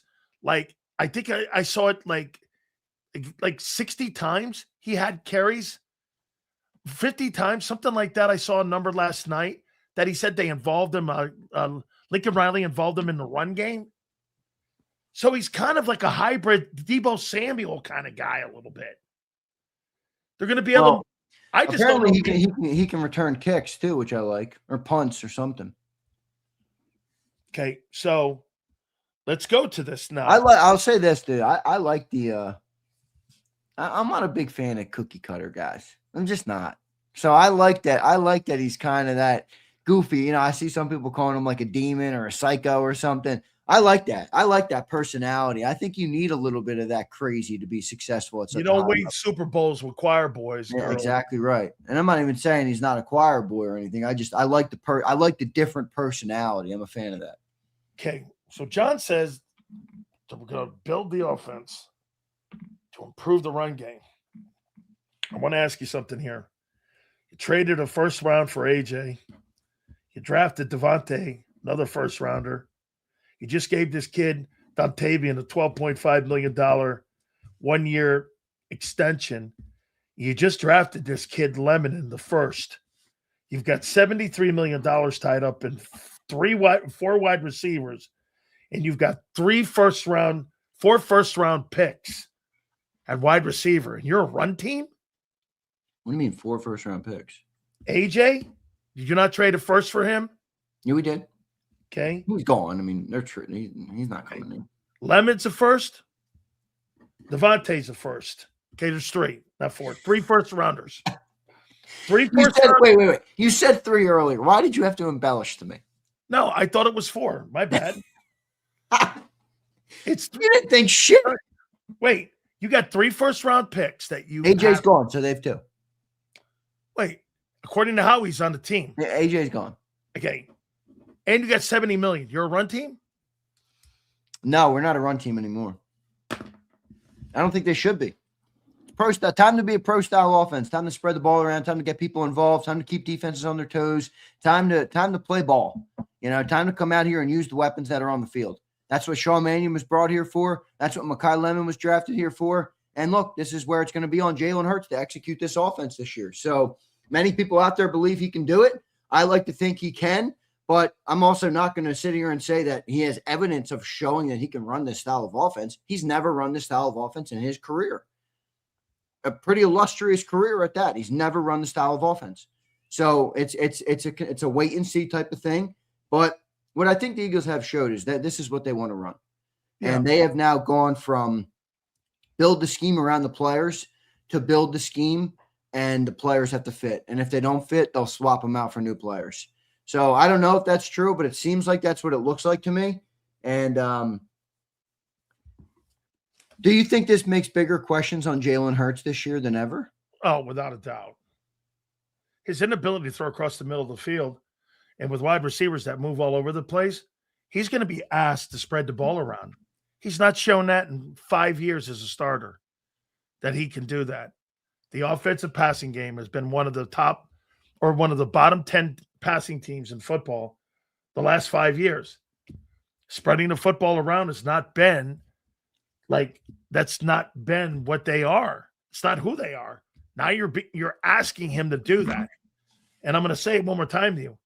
Like, under what circumstances have you ever seen a guy go from being like an RPO guy and all of a sudden you turn that guy into a drop back? The only other guy I can think of, Zander, that did that was Randall Cunningham. When Randall left Philadelphia, he went to Brian Billick and Dennis Green in Minnesota, and he was solely almost a drop back guy. He won the MVP award up there. But Randall had crazy skills. Hurts doesn't have those crazy skills like that. Well, yeah, I mean, he's got skills. They're just different from what this offense technically calls for. Or what they're going to ask him to right, do. which is where the conflict comes into play. And, I don't know how they're going to manage that. I really don't. Like, if it doesn't work by week 6, or let's say they really struggle, to throw the ball the way that we think they're going to throw the ball, what does that look like? Does that mean that they go back to their other offense? Does it mean that it's a waste then? Yeah, right. I don't know. I mean, what does it mean, though? I'm not talking about the analysis will be that it's a waste. What will be the action? The solution-based approach that the team takes. Benching the quarterback. See, I don't think that's very likely. So you think okay, watch this. So spending all these assets, you're just going to run through the tape if this thing fails or starts to wobble? I mean, maybe this is where we've talked about that. Jalen's got to play good this year. He's probably not going to get a new contract. So maybe this is what it's really coming down to, Sills. They've really isolated it. But, I think people go too far. I think some people think that Jalen is such a stiff that he can't execute anything. I don't think that's true at all. It's not and true. Then I think there are people who think he's like, walks on water, and that's obviously not true either. But he has a certain skill set. And if it were me, I'm not an NFL coach, and I'm not professing to be the expert. But if it were me, I would not run this offense with Jalen Hurts. If I was paying Jalen Hurts to be my quarterback, I would not run this offense. I would say, let's figure out how to get you back to a version of 22 that you can do, that you feel comfortable with running the football, that we put the weapons around you to accentuate that style of offense, whatever that looks like, and let's try and go win another Super Bowl. Let's keep bolstering the defense. Let's keep doing what we have to do and go and win. I would not try and make Jalen Hurts something he's not. It wouldn't be what I would try and do. But it does look like that's what the Eagles are trying to do. Will it work? I'd be pretty damn impressed with Jalen if it works. Okay, so let me ask. The 7th offense the guy adapted into. Okay, so let's match something up here. Ready? Devontae Smith. A lot of guys like Makai Lemon. I do too. I don't have a problem with the player. You got Dontavian. You got a pretty good group now, right? Hollywood Brown. That's a pretty good room. Would you not agree? Yeah, I think it's a strong room. It's a little different room, right? Where you don't. It's a little more a committee approach type of thing. It's not as dominant at the top. But you think it's one of the better rooms in the NFL? I do. If AJ's in there. If AJ's in there, hell yeah. If AJ's not, though, I don't think it's. Middle of the room? Well, I think it's hard to say. I mean, if Makai Lemon comes into the NFL and he lights it up, then hell yeah, it might be a top of the league room. But if he's middle, Dontavian Wicks is going into year 3 or 4. He's kind of a middle of the pack guy. I mean, you got some guys. It kind of reminds me of like a Brady room, but with Devontae's better as a good one, I think. Okay. Does the coaching talent match up to the wide receiver talent room? I'm talking about like your offensive approaches coming year. Do you think the coaches that you've hired matches the assets and the skill set that you have in that room to be able to utilize them to the best? Because here's the number one thing about player development. Are fun. So you think the coaches you have right now are good enough to develop these guys into how about this? Developing a passing unit. They have it in 5 years. Well, I know, but this, I mean, they have is that the coaches? Well, okay. So is it the players then you're saying? I think it's Jalen Hurts' skill set. Yeah. Okay. So the quarterback doesn't have good enough coaches around him to help him. And the passing game wide receiving room doesn't have a good enough passing coordinator to elevate the passing game. Is that right? What you're saying? Because here's what I'm asking you. You got a $50 million quarterback and you got all these assets in one room. Does the coaching match up to that and the skill set of the players? Well, from an experience, are you limited in the coaching and developing these guys? From the experience standpoint, it's low. It's not a very experienced offensive staff. But I mean, how do you think they've done developing Hurts and I've asked you this, how do you think they've done developing Hurts as a NFL quarterback, solely NFL, where you could take him anywhere and put him on any team? Well, what would you rather do, develop the quarterback or win football games? If I'm going to spend $65 million on a quarterback or $50 million on a quarterback, and it's a quarterback-driven league, I want to make sure my quarterback's getting better and the best stuff I can possibly get. Yeah, but don't you have to? Maybe they don't believe that there is that type of Mahomes upside. is Andy Reid. You think there's a coincidence to that? Yeah, but that's why people say draft traits.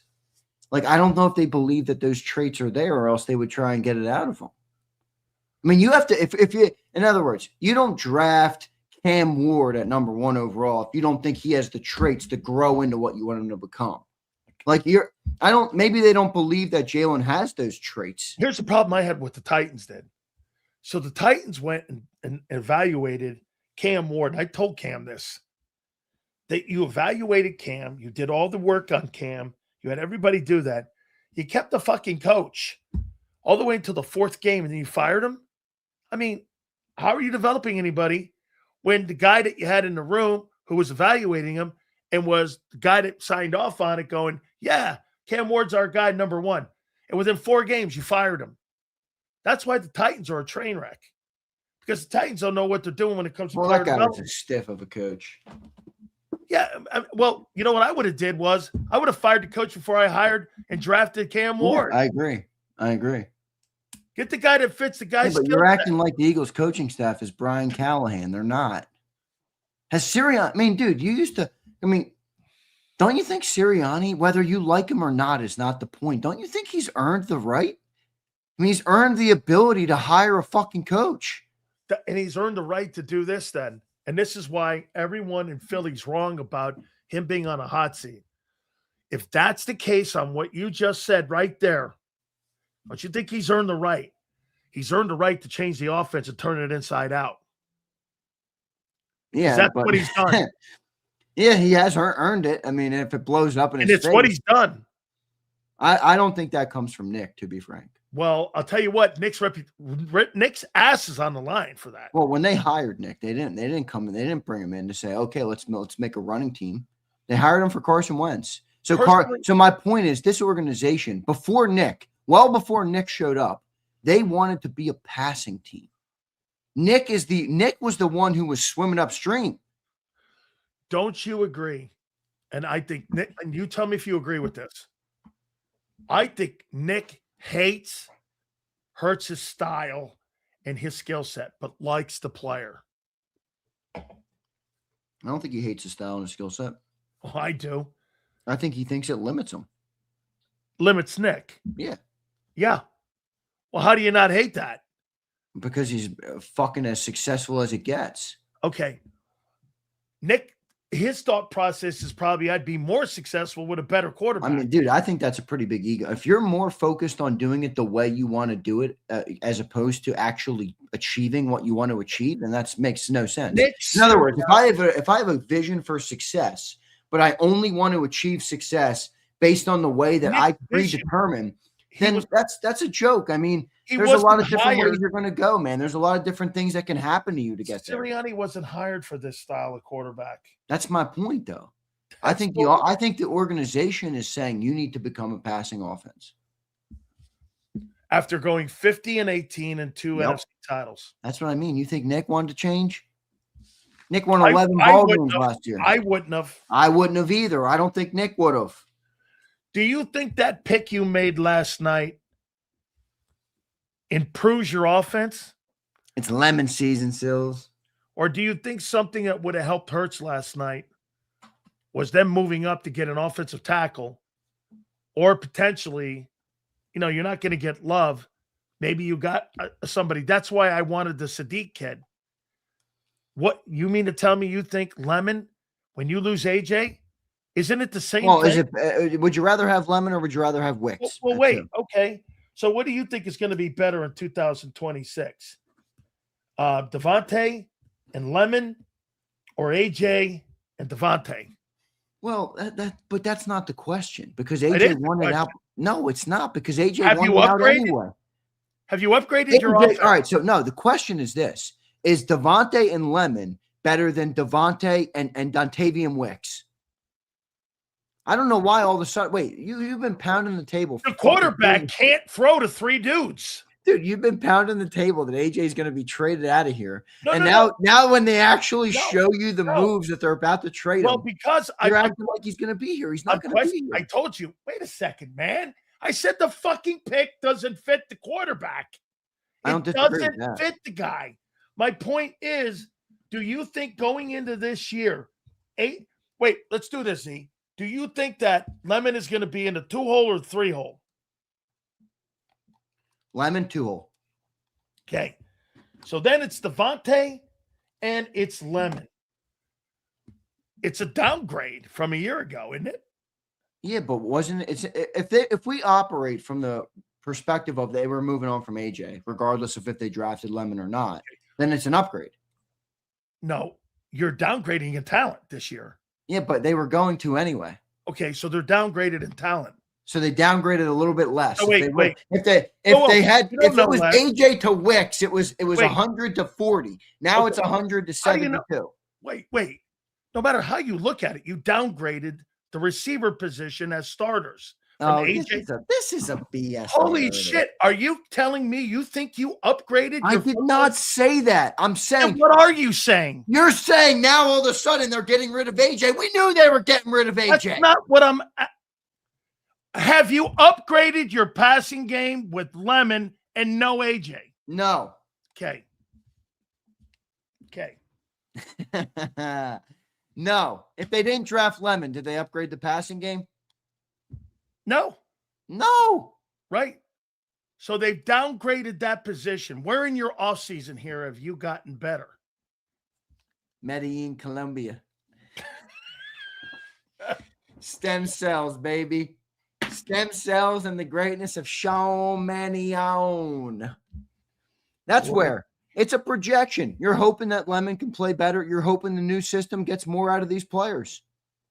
And at April 24th, there's no way I'm going to ever say that Lemon is not going to be a good football player. Okay? Yeah, there's impossible to know. It's impossible to know what kind of impact. However, I like where they got him, though. Pick 20. It's how he did his job. I mean, remember you were saying before the draft, which I understand, you were like, dude, I don't want the 5th best lineman. I'm sorry, I don't. They didn't do that. They went with a pretty, and now he wasn't the best receiver in the draft, but I think he was a pretty highly graded dude. Yeah. I mean, the kid from Arizona State, I was stunned. I like him. Went that high. I'm a little concerned about the emotional part of it, but like I shed a tear is cool, but like I don't know, and you're sulking up there. It's like, are you gonna be able to withstand the trials and the tribulations of the NFL? I don't know. So let me go here. I think both New York teams did pretty well. No? Yeah, I agree. I was a little out on the Giants' first pick just because I didn't see. Not that I don't like the player. I think Arvell Reese is a damn good player. I was just like, boy, do you really need 4 fucking pass rushers? But they got a good player at 5. And they got a great player at 10. It's a duplicate guy, though, man. He's Abdul Carter. I mean. That's what I mean. I mean, it didn't make sense to me from that perspective, but Francis Maui Noah, or however you say his name, I think that's a great pick. I mean, you got to protect these quarterbacks. I know nobody likes to draft offensive linemen because everybody wants, Caleb Downs or, Jordan Tight or whatever. But, dude, you got to protect these quarterbacks. If you don't have an offensive line, you're not going to do shit on offense. So I thought that was a good pick. I thought the Cowboys' first pick was the best pick of the draft. Yes. Best pick of round 1. Caleb Downs at 11 overall. I thought that was a slam dunk. I agree with John. I think he's one of the best players in the draft. So he's the best defensive player in the draft. But they balanced it out. They drafted Malachi Lawrence at 23. I'm like, you could have got him at 30. You could have got him at the top of round 2. Jesus, I think you could have got him maybe even in round 3. I mean, his projections really, boy, why man. did they go that? I don't get it. Sometimes they take these dudes and it's just like, I think the Cowboys sometimes outsmart themselves. Right, that's the perfect word for it. Caleb Downs, you're not outsmarting yourself. Get the great player. Malachi Lawrence at 23. I don't know, man. Really, would you make a Love go into Arizona? I love Jeremiah Love. I just don't know if that's a good spot. I mean, who do they have? Hey, who's the O-line there? Who's the O-line? Who's the quarterback? Jacoby Brissett. Is that who it is? Yeah. I mean, Jacoby Brissett is your quarterback. And it's not, this isn't prime Jacoby Brissett, who was already mediocre. I mean, this is like, how old is Jacoby Brissett now? I mean, yes, he's a dude, man. You know what I mean? But I think Jeremiah Love is a hell of a freaking player. So I think they should get a quarterback back there to help him out. How about what Brian Hartline has produced in the NFL when it comes to wide receivers? Oh my gosh. I mean, that was what was it? The 5th or 6th wide receiver from Ohio State drafted in the first round, like in the last 5, like what is it? 5 receivers in the last 6 years. And next year he's going to have Jeremiah Smith go in the first round. You're going to have 7 first-round draft choices out of Ohio State. Dude, you got to tip the cap to that program right now. They had like 4 picks in the top 11. And they're all good. Yeah. I mean, Styles going to Washington. What'd you think of that? Good player. I'm kind of with you. You said it to me yesterday, and I was like, shit, he's right. I mean, he's going to be as good as the dudes are in front of him. But I do think Sonny Styles is a freaking really good football player. So they got a good player. I mean, there's no doubt about that. Ohio State, they're pumping out NFL talent. It's amazing. I mean, and it's good talent. It's not like dudes are coming in and they're falling off. There's like good players right now in the league out of Ohio State. So pretty amazing what they're doing. But I like Sonny Styles. I think he was obviously the best linebacker in the draft, best off-ball linebacker, and they got a good player. So am I right when I say this? Ohio State had 1, 2, 3, 4 players taken in the top 11 picks. Yeah, 4. That's amazing, dude. And you didn't win a national title? I mean, that's wild. I never heard of anything like that. That's wild. Wow. You want to go to the NFL? Ohio State is the place. Yeah. By the way, I hate to say that, but it's the truth right now. I love that Miami, it was a trade up, right? To get up into 12 for Miami to get Proctor? No, they traded back from 11, remember? Okay, all right. They were 11, they switched with the Cowboys. Really they switched with the Cowboys. I don't get this Ty Simpson thing at 13. Oh, I get it. Him? I don't. I'm not going to sit here and tell you Ty's going to be like the greatest. You know who he's compared to? He's compared to Mac Jones. He's better than Mac Jones, I think. No, I don't know if he is, actually. That might be a straight lie. Mac Jones could throw the ball. Mac Jones is a good football player. Go ask Devontae Smith what he thinks of Mac Jones, everybody. Okay, Mac Jones could throw that guy to rock. But, yeah, I don't know. I don't know. It seemed weird. Did you see the McVay presser? He was, like, pissed off. It was odd. I think you're right. I think they're going in different directions. I think McVay's about the Tomlin deal right now, about ready to bail and go into broadcasting. And I think that the Rams were looking at the future, you know? Yeah, maybe. And look, you got to do that. If McVay's going to bail on you, which he almost did a couple of years ago, you can't build your organization based on what Sean McVay wants. I mean, especially if he's here today and gone tomorrow, you know? What'd you make of my boy Bain going to the Bucks? Good pick. I think he's boom or bust, dude. I really do. I think he's either going to be a freaking machine or he's gonna not produce at the level he needs to produce at. So I like Bain though. I thought he was a good player, and I think that's a good spot for him at Tampa Bay with Todd Bowles. Obviously, good spot for him. I think they're going to move him around. I want to read you something. So let's do this. Let's take our favorite, or I think he's become your favorite too. I hope he has. That's Lance Zierlein. Yeah, he's really good. Dude, this guy is like a fortune teller. And here's the strengths and weaknesses of Makai Lemon. Efficient press release with early acceleration and bypass. Manipulates defenders out of the position with route acumen. Snaps off and out breaking routes at crisp angles. He's a great route runner. Typical in a Sean McVay type wide receiver profile. Displays above average burst from turns to gain separation. Ball tracking adjustments and catch timing are elite. You know what that means? That means he can play with his back to the quarterback.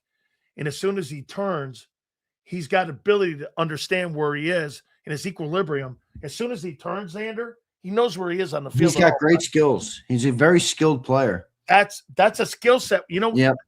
When you're looking at a guy and you're going like this, and the ball's got to be anticipation, yep, and the anticipation throws, he knows it's there. It's elite hand-eye coordination too, is what it is. Complete. Yeah, that is exactly. And by the way, here's something to me. These got traits that sound like Chris Carter. Ridiculous grip strength once the football hits his hands. Man, I'll tell you, one of the greatest assets that Chris Carter had was those freaking hands of his. They were like glue. He had hands. I never saw Chris Carter dropping footballs.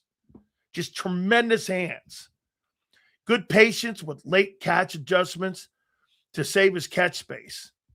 Already dropping 2 feet. You know, I think this is a Lincoln Riley thing because I see a lot of his wide receivers doing this. They want 2 feet in at SC instead of 1 foot. What does that do? That teaches you space on the sidelines. Such a great way of coaching receivers. Willing run blocker. That's got to be effective, especially if they're going to try. Dude, he's good at that. He gets to he is not afraid to block. I like that. Here's the weaknesses. Could use a hair more patience to prevent rushing the route. That's like if the get the quarterback, get back, get him in a 7-step, 5-step, 4-step, 3-step. Get the quarterback to be able to look, read, find, and then look to his spot like Phillip Rivers. Tap, tap, tap, look, pre-snap read. There he is. Let the route develop. That comes with an experienced quarterback. Like, I don't know who the fucking quarterback was this last year at SC. That's quarterback related a little bit more than a receiver related. Can be a little slow, disengaging once captured underneath. That means this. He struggles a little bit on jams. So if you're going to play against Lemon, you're going to pay man on him. I said that last night, didn't I? If I'm playing the Eagles, I'm lining up press man on them and jamming them at the line. Competitive. Here's something here you're missing out with AJ. Competitive, but relatively ordinary after the catch. That means you get him on the ground. Okay. Okay. This is Lance Zierlein here. I know. I think it's fine, but I think AJ's somewhat ordinary after the catch. You don't think AJ Brown is good at yak? I think he's good at it. I don't think he's like elite at it. He's not the fastest guy. You know, AJ's a bigger dude. Yeah, this guy's not fast either. No, he's not that fast. He's not that slow though. Let me see. He ran a 4.5. He ran a 4.45 at his pro day. Like 4.45. Justin Jefferson ran a 4.43. I'm like, people get so carried away about 40 times. I don't get it. Let's see. Did he really run a 4.5? Yeah. 4.5. Like I think his pro day was a 4.45, but maybe that's fuddy. Who knows? 4.5 at the combine, I think it was. No. I'd rather have 4.5 at the combine because it's electronic. When you go to a pro day, it's stopwatch. Yeah, right. So it's different. But nothing there to freak out. Needs a runway to break off comebacks out of his drive space. So, like, he needs space. You got to jam him at the line. Doesn't he sound like a zone beater? Yes. That's what he sounds like to me. Totally. An elite zone beater. That's But hopefully that helps Hurts because Hurts has struggled against zone. But he does his damage across the middle of the field. I know. Dude, if you think about it, this player has the skill set that is directly what Jalen struggles with. Over the middle of the field, winning in zone. He's going to, get him in space, and he'll make the catches, especially over the middle of the field between the numbers on the seam. So I think it's either going to help Hurts elevate that part of his game, or he's going to be underutilized, and it will be painful to watch in some areas. I want you to call me a hater if I say this to you. Name me one move that you think that the Eagles have done, drafting, signing, anything they've done this offseason to enhance the quarterback skill set. None. Unless you think that this is going to enhance his skill set by putting him in a different style. Which, maybe some people, I'm just saying, some people. No, I'm talking them. Partly by listening to your show, think that Nick Sirianni is a box of rocks. And he calls go routes every play because he doesn't know how to run an NFL offense. If you think that, then you think that this new scheme is going to be better for Jalen. Here. I want to see what it almost looks like they're building this team without the concern of the quarterback. I don't disagree with that.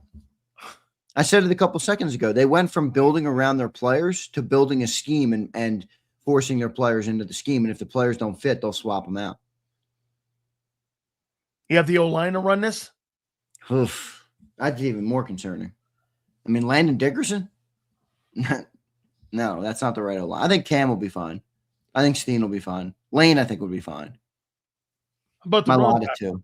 I think it's really just Landon that doesn't fit. How about the running back? No, it doesn't catch the ball. Doesn't catch the ball well. Bobbles it a lot.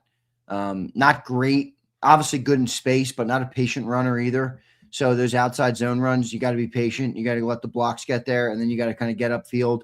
Not really Saquon's game. And the other part of the West Coast offense, obviously, is it's like one of the first things you read when you read about the West Coast offense. The short passing game is an extension of the run game. And that's not Saquon Barkley at all. So I don't think Saquon fits it super well, but that's where I don't think they're going to go full West Coast. Like, I don't think they're going to ask Saquon to do that. I think they're going to try and run the ball with Saquon and make some changes in the passing game. You know what I really want them to do? Dude, just get some easier plays. Like, stop boom or bust. Stop 40-yard go route or 20-yard out or 18-yard comeback or bust. It's so stupid. It's so stupid. Let Jalen complete a 5-yard pass. Let him complete a slant over the middle. Let him throw a screen to the outside. Like poison. Right. I mean, do something to give them some easy wins on offense. I hope that's what they get out of this offense, out of this new scheme that we're talking about. Okay, so are you expecting more volume this year with all the receivers that they've signed? How much more volume we talking? Well, last year he was what? He averaged about 20, 24, 25 passes. 30? Let me look up his attempts. He had like 535 last year. 541 maybe. 454 in the regular season. Oh, 454? That's lower than I thought. Oh, shit, sorry. 23 was his most amount of attempts at 538. 22 was 460. Last year was 454. I think that's the number. 450. 450 to 500. I don't think you want to be over 500. Okay, let me see this. How many games did he play? Last year, Hurts played 16 games, 454 attempts. So he averaged 28 passes. Not bad. That's what I think it'll be this year. So you think it's the same volume? I think it's the same volume. I don't think it's more than 28 passes a game. I mean, you think they're going to come out and throw the ball 35 times a game? Boy, I mean, you're spending a lot of money. Do you think that's going to work? Well, you threw the ball 28 times and you were 23rd in passing. Well, yeah, that's why I said they got to get some easy wins. The passing game has to change. You can have 28 attempts a game still and have a more productive passing offense. Okay, so they're going to so those 28 passes are going to look different. I would hope so.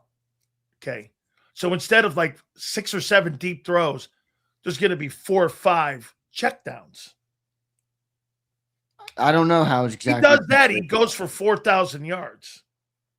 I don't know exactly how it's going to break out, but I do think that it's going to be a good conversation. They're going to change to 28 because you're right. 30 passes in an offense.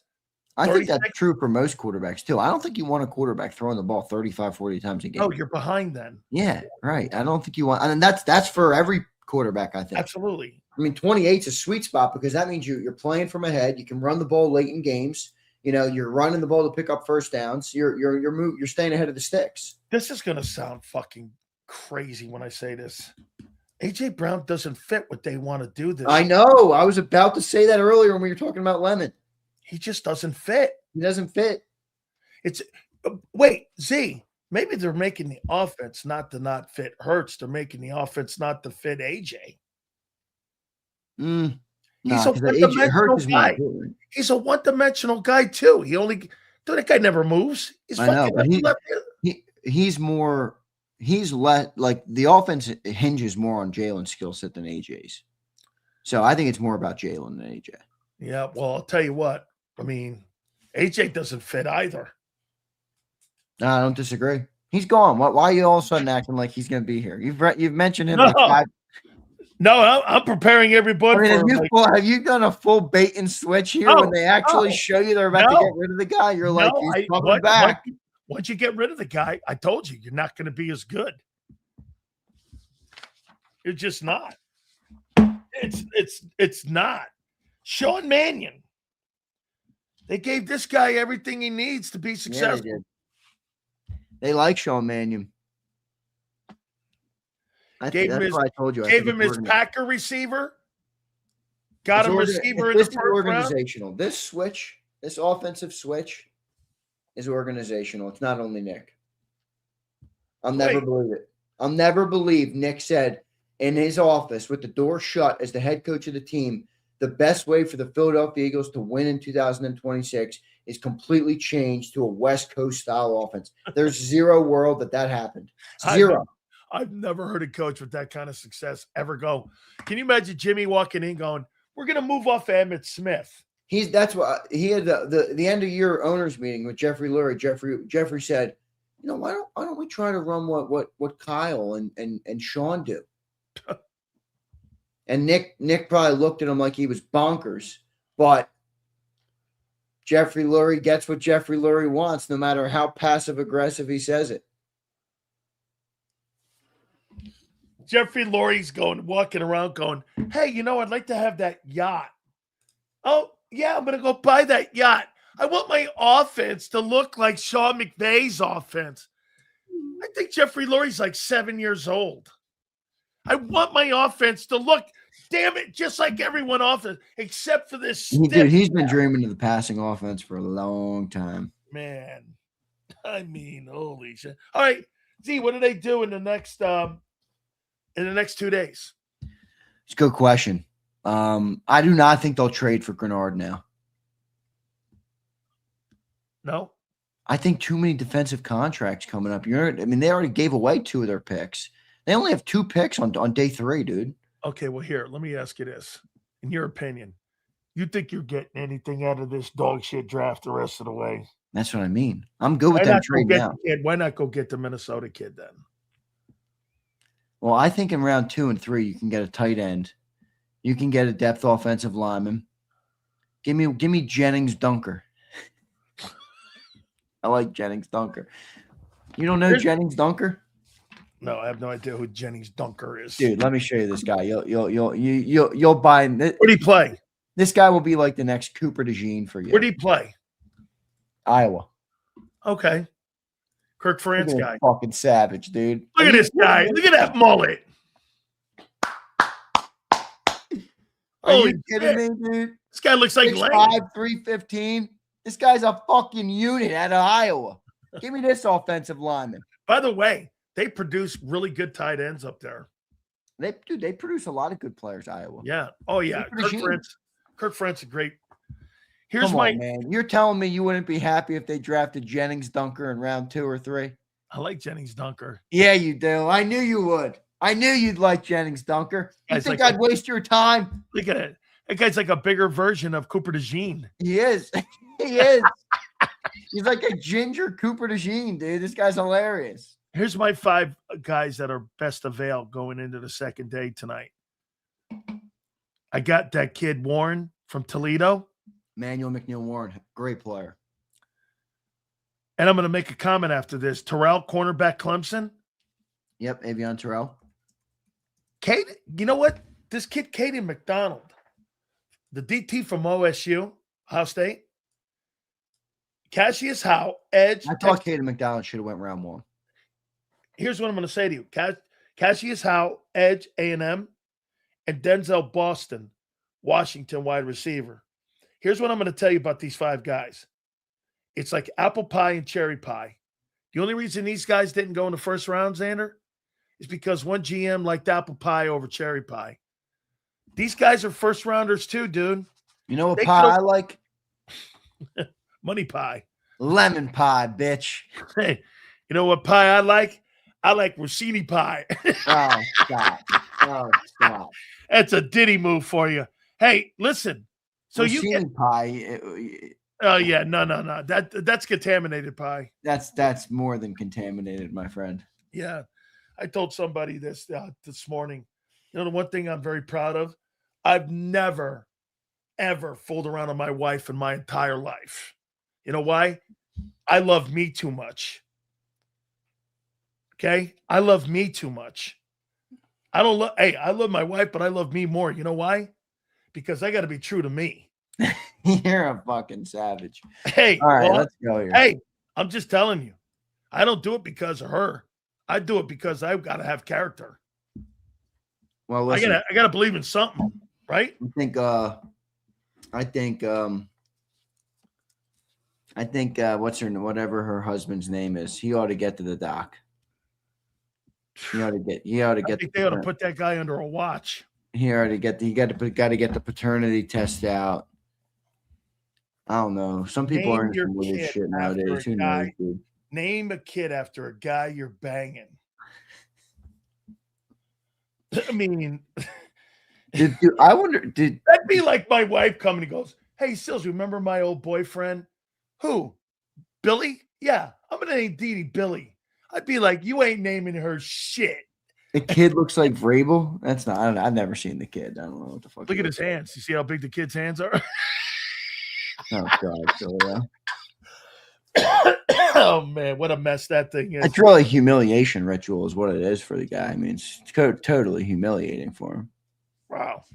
Talking about being taken apart by a chick. It's the complete opposite of what marriage is supposed to be.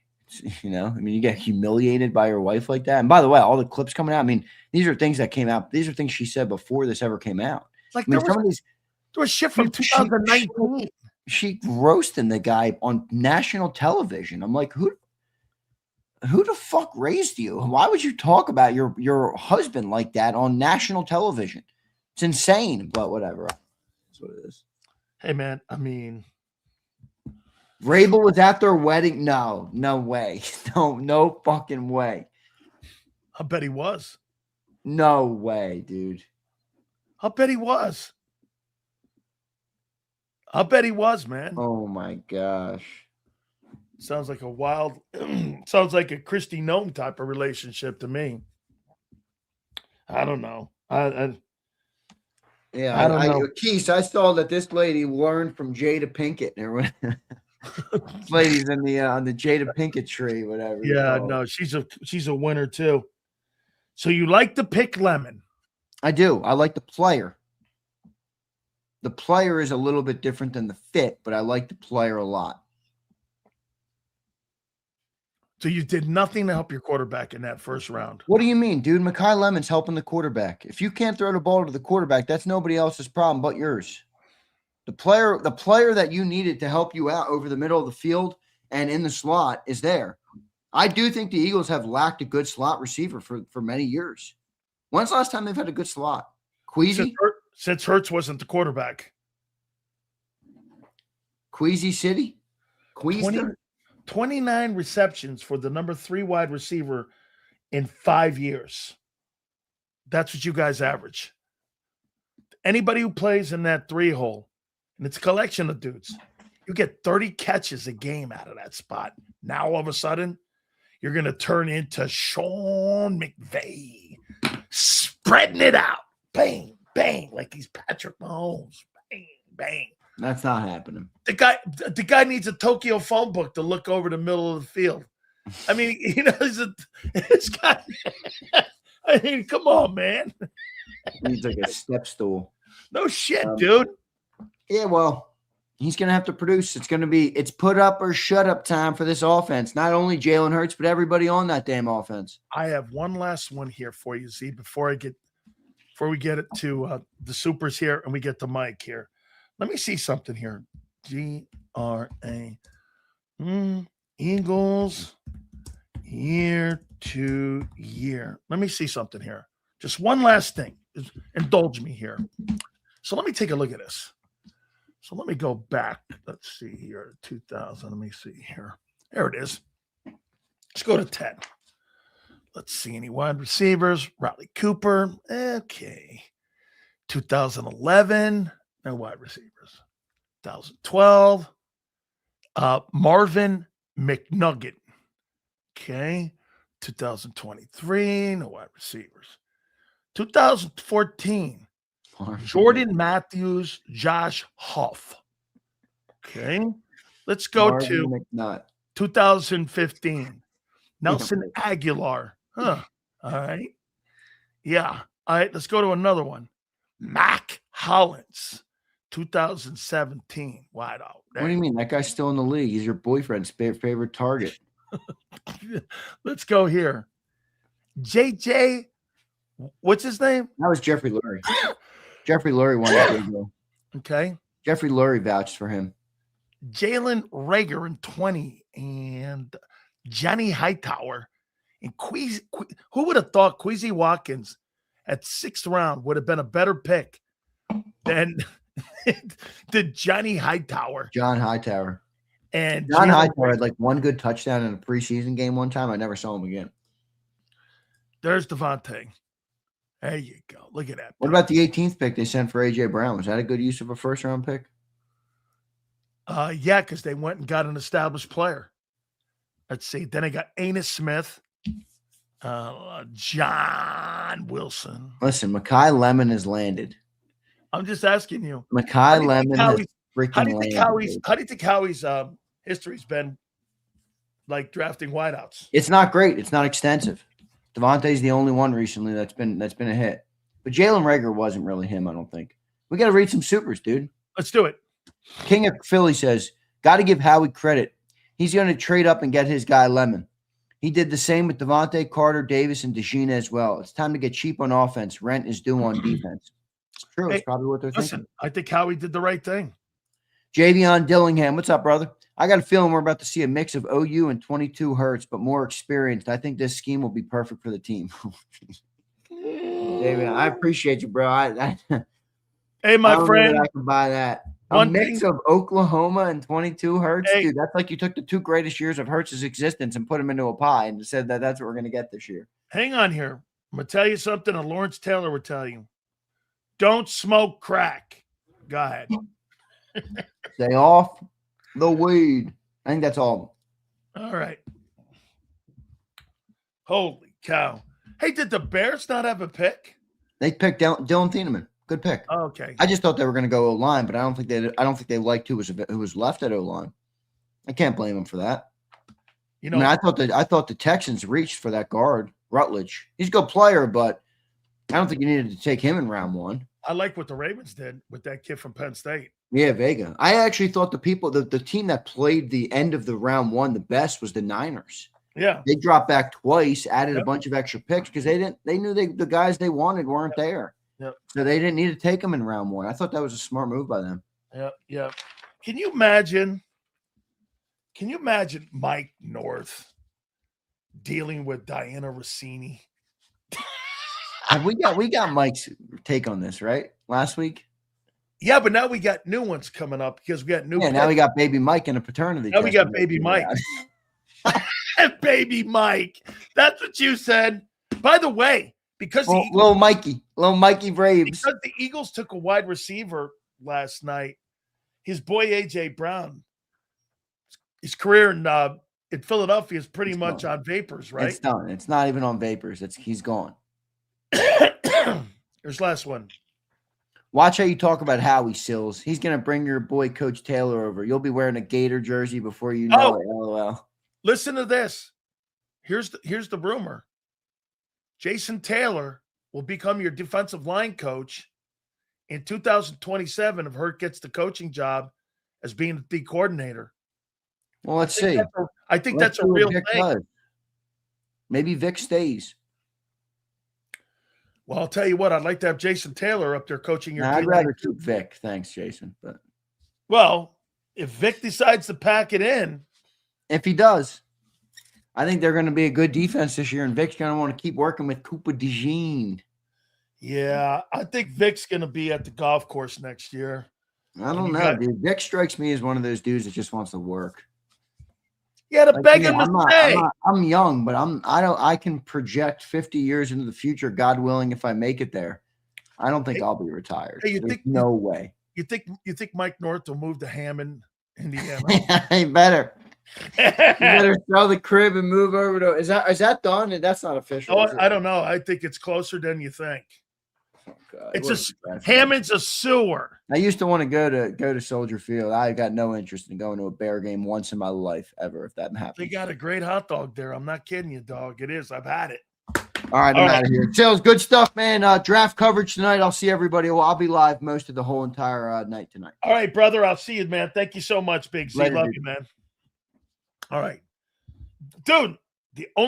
I loved Mike's a Chicago guy, so when I went up to Chicago and I played at Soldier, and you get a chance to go down to High Street. By the way, if you ever want to get off your teacups, go to High Street. Hey, Mongo took me down to High Street, took me down there, and where all the bars are. No, wait, that's Columbus. I can't think of the place that had all those restaurants. So without further ado, let's bring our boy in. He was a very busy guy yesterday. Ladies and gentlemen, without further ado, the Joker of Chicago, my man, Mike North, one of the legendary men of all time. White smoke, baby, white smoke. There he is. What can I tell you? High Street, I never heard of it. I mean, I've been high, but not in a lot of streets, but never heard of that, my friend. What's the might be Indianapolis? I don't know where you're talking about over there. No, I'm talking. Where are all the bars? What's the name of that section that you have in Chicago with all those? Rush Street. Rush Street. Jesus, just ask me. You asked Zander, talking to Zander about Chicago. Wonder what Mike thinks. So I'm right here for you. Rush Street. I'm right here for you. I'm in a good mood. We had a great draft. We had a great first day of the draft. Tell me why. Well, we got a punishing safety. Yep. And he's a Gary Fensick type. Cannot be physical like Fensick was, where you can just annihilate a guy before the ball even gets there, But he's a decent tackler. He's the fastest guy, maybe one of the top 3 fastest guys in the NFL. They showed him in a race with our guy A.J. Brown, Steph Diggs, and he beat him. And Justin Jefferson. He's 4.3 40. He was on Purdue, and there is a film I saw of him playing Notre Dame 2 years ago, and he had, I think, a below average game, missed some tackles, stuff like that. He ended up going to, transferring out of Purdue and going to Oregon because Oregon wanted him. He made 100 tackles a year. Outstanding player. Better hands maybe than Gary, faster than Gary, bigger than Gary, and probably, and I've been involved in a lot of bad first-round picks, one of the top 3-4 guys I've seen that had swag on draft night. Okay. Had the sunglasses, bangs the Bear logo, walking to the deal. The fans love him. The other 2 guys, Hester had swag the night he got drafted, and McMahon. Yeah, he's the hands-down winner. He showed up to Lake Forest with a beer in his hand out of a limo. Goes in to meet George Halas. That didn't go good. He's got the beer. Hallis goes, you're late. He goes, well, the limo was late. And he goes, it says here you have a bad eye, which McMahon did. He had a fork that stabbed him in the eye when he was a kid. Says you have a bad eye, Hallis tells him. And, he's saying, your armed suspect and this and that. You threw 48 touchdowns in college in 1 year. McMahon says to him, then why the shit did you draft me? Then why the hell did you draft me if I'm all this and all that? And that was the beginning of a good relationship after that. And so we'll see what happens. You can look good on film, bad on film. I was happy with what the Bears did. I was watching Philadelphia. They did what I wanted them to do. Although I'm worried about the kid that you got. He was feeling good last night. I'll tell you that right now. But he's, they're getting AJ Brown out of there. And it was funny watching that race today with Thieneman from the Bears against Jefferson, Brown, and Ozil and Diggs. And the last place guy was Brown by about 6 yards. So he was not the fastest. But to beat Justin Jefferson as a safety in the National Football League, where safety traditionally is you're good, but you're not good enough to be a corner. Right. Okay? Yeah. You're usually not the fastest guy in the field. The thing I like about this kid is he can play deep safety, Dan, and hit the angles. He's quick enough to make up, or he can play shallow against you. They're saying that he go back in coverage. They're saying he's got the same kind of characteristics as Cooper DeJean. Yeah, absolutely. Plus, he's white. I mean, that's the one. I mean, seriously, if you would have told me in 2026 the Bears are going to draft a white safety that's faster than any black guy in the league, or I would have said you're out of your mind. And that's basically what they did. And they got him at 20. They got him. Yeah. Green Bay fans are pissed. There's fan bases. When you hear other fan bases say, "Damn it," either why did he fall to the Bears? Or why didn't we take them? And I heard Green Bay fans bitching and moaning that the Bears got him, and I heard a couple other teams wish they would have gotten him. So Minnesota wishes they just let him. They let him drop to the Bears, and so we're thrilled for at least day one. Mike, how do you feel about going to Hammond, Indiana? Well, if you read my tweets, I've been calling Arlington. Don't come over. Don't play your little. I know what you like to do. Hang on. Let me tell you what Mike did. So Mike tagged me. He tagged me a couple days ago, right? Yep. I am getting more Chicago hammerheads. Mike, Mike, you just don't want to root for like the Bears to have the bet. Mike's like, no. That's not what it is. I've got more Chicago people on my Twitter now. Yeah, because you tagged me in that. That's and right. Then I had, of course, chime in and go, because I've seen it. It's a sewer. It's a sewer, Dan. You know it. I know it. I got killed on it. 80% of the Bear media will cheer it if they do it. All right. 75% of the dumbass Bear fans will say this is a good deal. You do not go where there's 500,000 people and leave where there's 5 million. Oh, shit. You do not go where you can only build a football stadium. Who knows what's under that ground? Dan's been there. I've been there. They got a casino and nothing but steel mills and gas and the smell. It's brutal.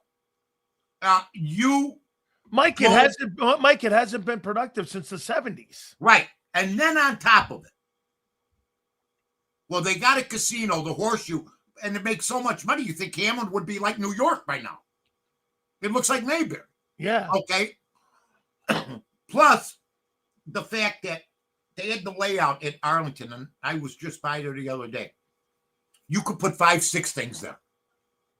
You want and you will what the Bears don't get in property tax, they'll make up with revenue from 5 million people instead of 500,000. No doubt. You can't be this dumb. I don't believe they're that dumb. And we'll see what happens. But I've been calling it all along, and I'd be shocked now if they go to Hammond. They're not going in your opinion. No. If they do, well, I would have been digging. I would have. Who's the mayor? Who's that idiotic mayor you have in Chicago? Whose side is he on? He wants me to forget my history. So I'm trying to forget the rust I had about 5 years ago, about 20 years ago. That's all. He's a complete idiot. Racial tendencies. I don't play the race card, but he does. And we tried talking to him, the Bears, for a year, and it didn't work out. So, he's a nincompoop, and I don't bring that word out too often. Mike, what was Chicago like when Daly was running that place? Unbelievable. Either Daly. I mean, I was with the older Daly, and I mean the Daly too. We were good buddies, and I was around when the kid was running the place. Yeah, it was beautiful. It's a great town, and it will be back. It's just going through a little rough times now, but it's not. Our neighborhoods are so beautiful and filled with different ethnicities, and that really the only screwed up part is downtown, and that's even not. And it still does great with tourists and stuff like that. But does it still have Marshall Field on there? No, we got Macy's. Macy's. Okay. Yeah, but we when we were kids, it was Marshall Fields. It was well renowned. I mean, we loved it. I mean, we like being our own people out here, Chicago. We don't like the copycat, and do stuff like that. But when Macy's came and Marshall Fields left, that was a big part of. There's a lot of old school money, like the Tribune, Chicago Tribune. A lot of those power entities from the 20s, 30s, 40s, 50s, 60s, 70s in Chicago starting to hit the slide. Didn't the Kennedys own like a building downtown? They own the biggest building in the world, the Merchandise Mart. The merchant. Didn't they own the Merchandise Mart? Yeah, they still. I believe they still do own it. Huh? I've been in there. I was in the Merchandise Mart. You walk forever. It's a beautiful building. It spans like it seems like 6 city blocks. Yeah. Right by the river there. So it's great. So where are we going here? The Bears moving forward the next couple nights. Where do you think they go? Well, they got to get a defensive tackle, but I'm glad that they didn't take a defensive tackle because there's nobody worth taking. My thoughts are we're going to keep on defense, defensive line, maybe late round, maybe a running back. Stuff like that. Let me just say this, too, on behalf of the Arizona Cardinals. If I was running the Arizona Cardinals, I would have taken Love, too. I come from an era where it was mostly running, and I get it. Walter Payton went 4. Today, these dummies would let him drop because it's not proper to take a running back in the top 5. Are you kidding me? If you find a stud, I don't care what position he plays. 2 Notre Dame running backs went in the first round. Yeah. But the one kid, and in the film of Hederman that you'll see, this Jeremiah Love 2 years ago was unbelievable. He is a special talent. You do not pass on that. I don't care what position you play. Like my buddy Sebastian Janikowski, I'll never forget this. I said the Bears should draft Sebastian Janikowski in the first round. I said, this guy's the best kicker I've ever seen in my life. He'll send every ball into the end zone. I think the Raiders did, didn't they? Yes, this was great. People are going, are you out of your mind? He's a kicker. You don't take a kicker one. You don't take a kicker one. I want Urlacher. I said, you could have Urlacher. He'll be the 4th or 5th best middle linebacker who ever played for the Bears because we had so many good ones. But if he's 4th or 5th, that's good enough for me. You could have him. Well, me and Sebastian Janikowski became friends. He did my TV show. I took him to Polish Town in Chicago. I got him hammered at my house. He drank the cooler dry. But my whole key to this was there's people that still argue with me today. I said we should have taken Janikowski then and now, no matter what happened with Urlacher, and he was a great player. And I told Brian this, and he didn't like it. But I said, when you're the 6th or 8th at the time, highest point scorer in the league, call me. Call me. Because I keep hearing special teams don't miss anything. If Janikowski was kicking for Seattle, I think in 2018, if we had him, Parkey wouldn't have double doinked. That's right. We would have won the game and gone on. So when I say you have a special talent, that goes for kickers too. And the Raiders saw it. And he's one of the top 10 point scorers of all time. He's got more 50-yard field goals. He was at that time. Now everybody kicks him, right? There's only one guy kicking him at that time. Yeah. The big Polish guy with the beer gut coming out there and just sending it through the stratosphere. He was from FSU. Yeah, that's why I say you couldn't pass on Love. It's just like the Bears couldn't pass on Peyton. I hear people say you got to build before you get him. No, they built around Peyton. Then they got the line. Then they got the quarterback. But they had a guy who was so good, and I think Love's like this. Not like Walter, though. They knew Walter was getting the ball. We had nothing else. And we had Bobby Avellini at quarterback, and we had no line, and he'd still run wild. That's greatness. Hey, dude, we played against Walter Payton. I know. I love your story. Oh, man. Tell me this. You say, hey, there's Walter Payton. Hey, I'll make, like I said, and I'll do it exactly like I did. So they put me in my first football game. It was the 87 game. And I looked just like, it was like Friday. I was a kid. I would have done the same thing. I looked and there he was, 34. And I went, holy fuck, there's Walter Payton. And my teammates, Irv Randall and Ron Holmes and everyone, and what's his name? Tom Thayer. And the entire Bear line just starts laughing. Oh, yeah. It was my first game. And I go, holy fuck, there's Walter Payton. Danny, but see, Danny, that's your love for the guy. Dude, it was the first and only time I ever did that with a guy. I couldn't believe that there he was standing there because you watched him when you were younger. And I was watching him when he won against the Minnesota Vikings. He had a fever and he went for 270. I know. And it was like a 10-9 game or something, or a 10-3 game. And I was a little tiny kid going. It was. They threw like 2 passes in the game. And this guy was like, he went for 270 yards. I think they barely won the game. And they won the game 13-10. They played New Orleans. They played New Orleans. Okay. I remember like it's Justin. Me and Walter were such great friends. And I was proud of it. And I was proud of him. He's a gentleman. And never had any bitterness. His dad was killed in jail. I didn't know that. Yeah, in Mississippi, in Jackson, Mississippi. He was killed in he played with Jackie Slater. Oh, yeah. And Robert Brazil. Yeah. I mean, I loved the black school players back then. HBCU guys, yeah. The Gramblings, the Jackson States, the doormat of Doormat's Prairie View. Yeah. Grambling. Grambling. Yeah. Is it true of Janikowski throwing a guy through a bar? No, I never heard that.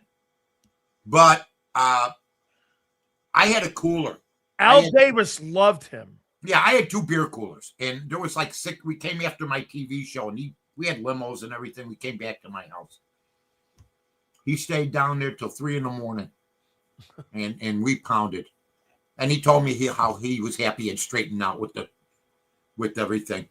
As you know, Polish guys, just the truth. I had a hot dog stand in a Polish neighborhood. And the guys I knew, the Polish guys I knew, if I saw them in the bar and if they got off the stool and they could walk, they went back and sat down in shame and ordered another drink. I mean, that's just the way they were. Hardcore. You know what I'm saying, Danny? Yeah. If they get up and they can function, they go. Are you suggesting? I'm not ready. If they get off the stool and they can still walk, they're going. I can still function from my miserable life. Give me another beer. Oh, wait a minute here. So you're saying Polish guys can handle their liquor well? Absolutely, they go. I used to drink with them. A guy go, "How you feel?" I go, "No, I'm all right. How you doing?" How about the Irish? After 7.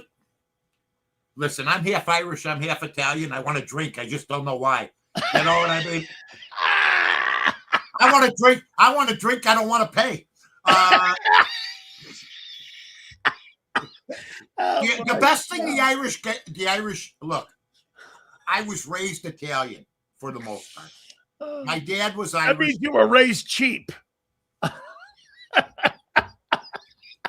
There's 2 kinds of Italians: the extravagant ones and the cheap ones. No in between. There's no. You want candy? Yeah, it's 25 cents. Oh, all I got is 12, and we go home. That's all. I forgot my wallet. I don't have my wallet with me. Hey, you know what? Wait a minute. I'm sorry. I'll get you next time. We're good. Yeah. Look. All I'm going to tell you is that I'm Irish and Italian. My dad was Irish. He said, "Look, there's not going to be any Italian." He told my mom, "Spoke in the 50s. You didn't speak other languages. It was not cool." Now I'm going, geez, I could be like, speaking Italian and stuff. And then I say to myself, nah, I was too stupid and too lazy. So Mike, let me go with this dynamic. I love when you go with things. All right, here we go. Yeah. So now the latest is this Diana Rossini and Mike Vrabel. I mean, it's just getting uglier and uglier and uglier. Now, here, you tell me if you agree or disagree with this. Okay. They're after Vrabel. They're not after Rossini because they already ruined her. Oh, yeah. The media hates the other media members, and they wish for nothing but ill will for things to happen. They do. I've dealt in my whole life. I've worked restaurants, construction, politics, landscape. I did so many bartend, managed bars, did bowling alleys.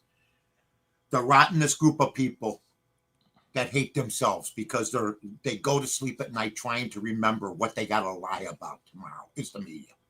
They are the rottenest, and that goes from the top I'm not saying 80% of them. And if you criticize them, and that's where you get killed. I used to criticize the Tellenders of the world and all the guys that would write in Chicago. It wasn't the teams that really were as mad at me as it was the newspaper people. So Rick Tellender and you used to get going back and forth? We went at it. Oh, yeah. Rick and I went at Mariotti. And Mariotti. Jay Mariotti. Skip Bayless. Yeah. I had one advantage. I grew up in Chicago. Yeah. And I was on the radio. And I had me and Mariotti, too. I remember. And I like Rick. Okay. A little woke for my own good, to tell you the truth. But I do like Rick. But we don't get along, or we didn't get along after a while because I thought they were all kiss asses. And I tell them right on the air. Period. End of story. And they have agendas. So screw it. These are the same people that won't complain if the Bears move to Hammond because they want to keep their gigs. Not those guys, because Rick does a little bit now, but he's retired for the most part. But some of these other guys, I mean, they're just get along Joes, and I'm not one of those. Otherwise, I mean, my God, you know what? At one point, you got to remember, what did I say today that I got to use tomorrow? And I'm seeing the same thing with Rossini and Vrabel. Here's the deal. They've seen each other probably for 6 years. Oh, okay. Yeah. Oh, yeah. There's pictures. Somebody wanted to get them badly. Okay. It started, but I think Vrabel's meek presentation, I think turned people off, turned the journalists against him. I don't think TMZ or the New York Post care about what they do. I do know this. I've been on the front page, I've been on the back page, and I've been in between. I cannot imagine a couple of things I did being dragged out for weeks like this. But I can't imagine doing what they did. We're no angels. Nobody is. But I knew a player, I won't say what sport, okay, that was married, that got another guy's wife pregnant. Okay? Think about it. Where was the judgment in this situation? And most of my clouded judgment was always done with booze. You think Vrabel should be fired? Wow, if he would be fired had they not made it to the Super Bowl. I really believe that. If they didn't make it, I think if they went 5-12 last year, okay, or 7, I think how hard could it be? But when you take a team to the Super Bowl, but you're not going to be there for the third day of the draft, Dan. And the reason he made that announcement is because the New York Post called him. And I can't even imagine this. We got a ton more pictures of you. Great take, Mike. Dayton bet. What's that? Great take that you said. I hadn't thought about it. If they didn't get to the Super Bowl, you think that Krause would have fired him? He's done. He's done. Are you kidding? Look, I don't care if you're in radio, because here's the good part about it too. Radio, TV. I don't care if you're an executive. If you're making money for your company, you're staying. If they can make it work, okay. If they can replace you and you cause the problem, they will do it. But Vrabel's at a spot right now where, first of all, he won't know a moment's peace at home. Okay? That's another thing. They got to answer to this. And I got to tell you, I saw those two kids, and for the rest of their life, they're going to be wondering, am I really Daddy's son? Or am I Mike Vrabel's son? That's all I'm going to say. They better take it. They better take a test. Because those two kids there, I was saying to myself, all you need is a miniature Vrabel jersey, for Christ's sake. Little shoulder pads for the little tyke. My God. You look just like, all he's missing is, Daddy. He's missing the 5 o'clock shadow. That's all the little kids missing. She named him Mike. Yes. Yes. I mean, and she wanted to name him after a coach and a player, so I automatically think that Mike did got the coach. But unless you're her, it's gonna be Mike Vrabel. Period. Oh. Terrible thing. It's terrible for her. She's finished. You know, people could hire his opinion or whatever, but you know, I wasn't a fan anyway. I never read her stuff. I never thought she was all that. I thought that she got into the macho part of it. That's what happened. She got caught up in the NFL world. Yeah, she got caught. Hey, my husband's average. You know, hey, I'll tell you what, you know, he's average. Hey, I partied so much, I thought it was my last day on earth. How about, so you just take that from the 50s or 60s where guys would go, oh, my old lady's driving me nuts. You know, she did the opposite. Yeah. And she didn't speak kindly of him. I didn't get that. So, Mike, I got one last one here. I love when you start counting down. Ready? I'd like to go from 10 down. Let's go. All right. So when I was a kid living there in the outside the Chicago area. Where did you live, by the way? So my aunt lived in Glen Ellen. Oh, nice. Okay. Yeah. And so right there in that little nice area. Like Wheaton's there too. Yeah, Red Grange. John Belushi, like their hometown. Okay. So I got the Wheaton Iceman used to deliver ice. When I was younger, now this was like in the, I would say 77, 78, 79. There was a guy who used to listen just got married. There was a guy I used to listen to on the radio, and I'm going to do it for you. This is Larry Lujak, WLS Music Radio. Yeah. And I used to listen to that. It was one of my favorite DJs of all time was Larry Lujak. Yeah, Larry Lujak. Is he still alive? No. Passed away in New Mexico. I'm a radio historian from Chicago. Larry Lujak made a mark. I was not a fan. Him and Tommy Edwards had some good bits, though. Stupid Animal Stories and other things. They played rock and roll. I mean, he was very well established. Very aloof. Very more or less sullen type of guy, but a very excellent DJ. One of the greats, really. And yeah. Who was the other guy in Chicago that had a talk show? What's his name? Randy Michaels told me there was another guy in Chicago back in the day that was a really the guy who did the disco night. Oh, Steve Dahl. Yeah, him. Steve and I are good. He's still hanging around, I hear. He's hanging around, but he doesn't do radio. He's got, I think, a podcast now. He does. But Steve's a legend. Steve and I, good friends.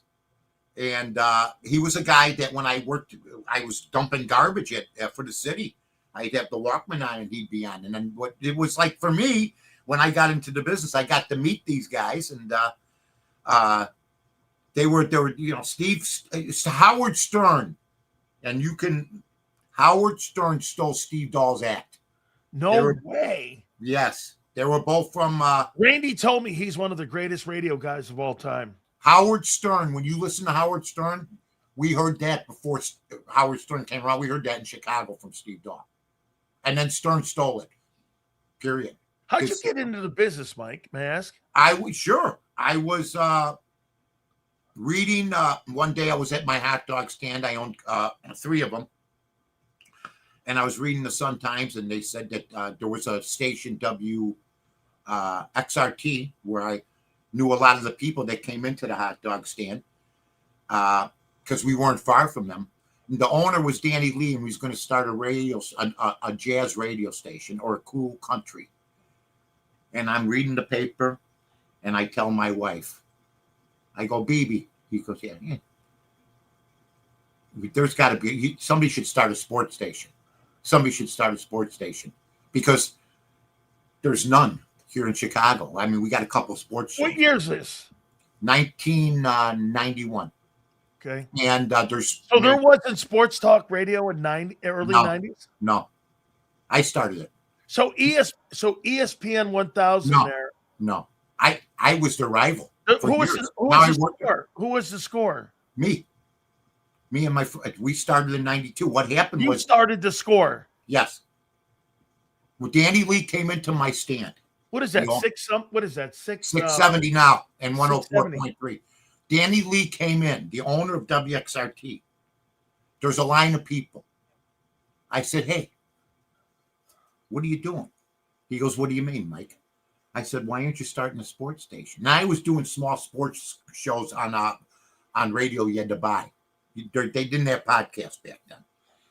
I said, "You got to start a sports station. Pretty soon they're going to be all over." Right now there's a sports station in New York, WFAN, Denver, I think San Diego's got IP had one. I was on that San Diego station. I did. Yeah. I was on that one. Jim Rome and all those guys. Yeah. So I said, "Well, you should start a sports station." He goes, "Well, I'm a music guy." I chased him out into the rain. We had a line of people. My wife goes, "Where are you going?" "It's raining." Yes, he takes his stuff out. I go, "Start a sports station." He goes home that weekend. They're supposed to have a meeting Monday for WJZZ, the jazz station numbers. They're going to start jazz. He went home that weekend and bought the Tribune and Sun Times. They were this thick back in the day. Okay? And he looked at the ads in the sports section. And back then, folks, in the late 80s, early 90s, sports sections in major papers had like 50 ads in them. Oh, my God. Nothing but money. And then he went to the entertainment section. And he saw one advertisement for a jazz venue. That Monday, he met with his friends, with all the people. And they said, "What are we going to do? What DJs we have?" We go, "We're going sports radio." They go, "You're going to listen to that guy?" And he said, "Yeah." And he did. He put the money in. He built it opposite WXRT, and the rest is history. 35 years down the line. That's the Score's history? Yep. Holy shit. If you don't walk in if I don't own the hot dog stand, there's no Score. Period. Dude, that's one of the is that where that morning show is right now? What's the name of it? Well, they got one. They got Mully and Hall. That's what I worked middays with Dan Jiggets for 8 years. Then I worked with Doug Buffon for 4. We were called the Wise Guys. Me and Jiggets were called the Monsters. I remember that. My producer was Jesse Rogers, who's now one of the main baseball guys. He produced us for 7 years. He was and now he's one of the best baseball guys ESPN got. I've been at Fox. But now I'm at my rival, ESPN 1000. And the Score. I've been gone from the Score since 2016. Maybe 2010, something like that. I've been gone a long time. Man, Mike, I never knew that you were like.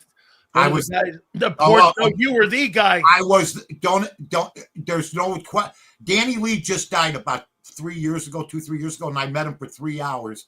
He made me. He changed my whole life because he gave me a tryout. Okay, and nobody. They all heard it, but the guy Ron Gleason was listening to a tape, and his wife came out of the bathroom, and she said, "Who is that guy?" And he goes, because they were looking for a street guy. And he goes, "Well, his name's Mike North. He owns a hot dog stand. Plus, he suggested." She goes, "I don't care who he is. He's good." So she's the one to pay. And we have a reunion every year and stuff like that. So it's fun. And I'm entering my 35th year, and the Score was a huge part of it. Huge parts. I was there 16 years. Mike, I got to give you one story for me. I love when you tell stories. Is there a log we could put on the fire? Here. Well, you'll like this. So Okay. I started in radio in Vegas. It was called American Sports Radio Network with Randy Merkin. And Randy Merkin. I love Randy. He produced me. Yeah. On AM 1000. And Craig Larson was my producer kind of guy. Okay. All right. And so they started me. I didn't know shit. I went to school for broadcasting. All of a sudden they go, holy shit, this guy is really good. So I sent a tape to a guy named Ken Berry and a guy named Mickey Luckoff, who were at KGO Radio in San Francisco. Sure. You had to hustle. They call me up and they go, why don't you come up to San Francisco?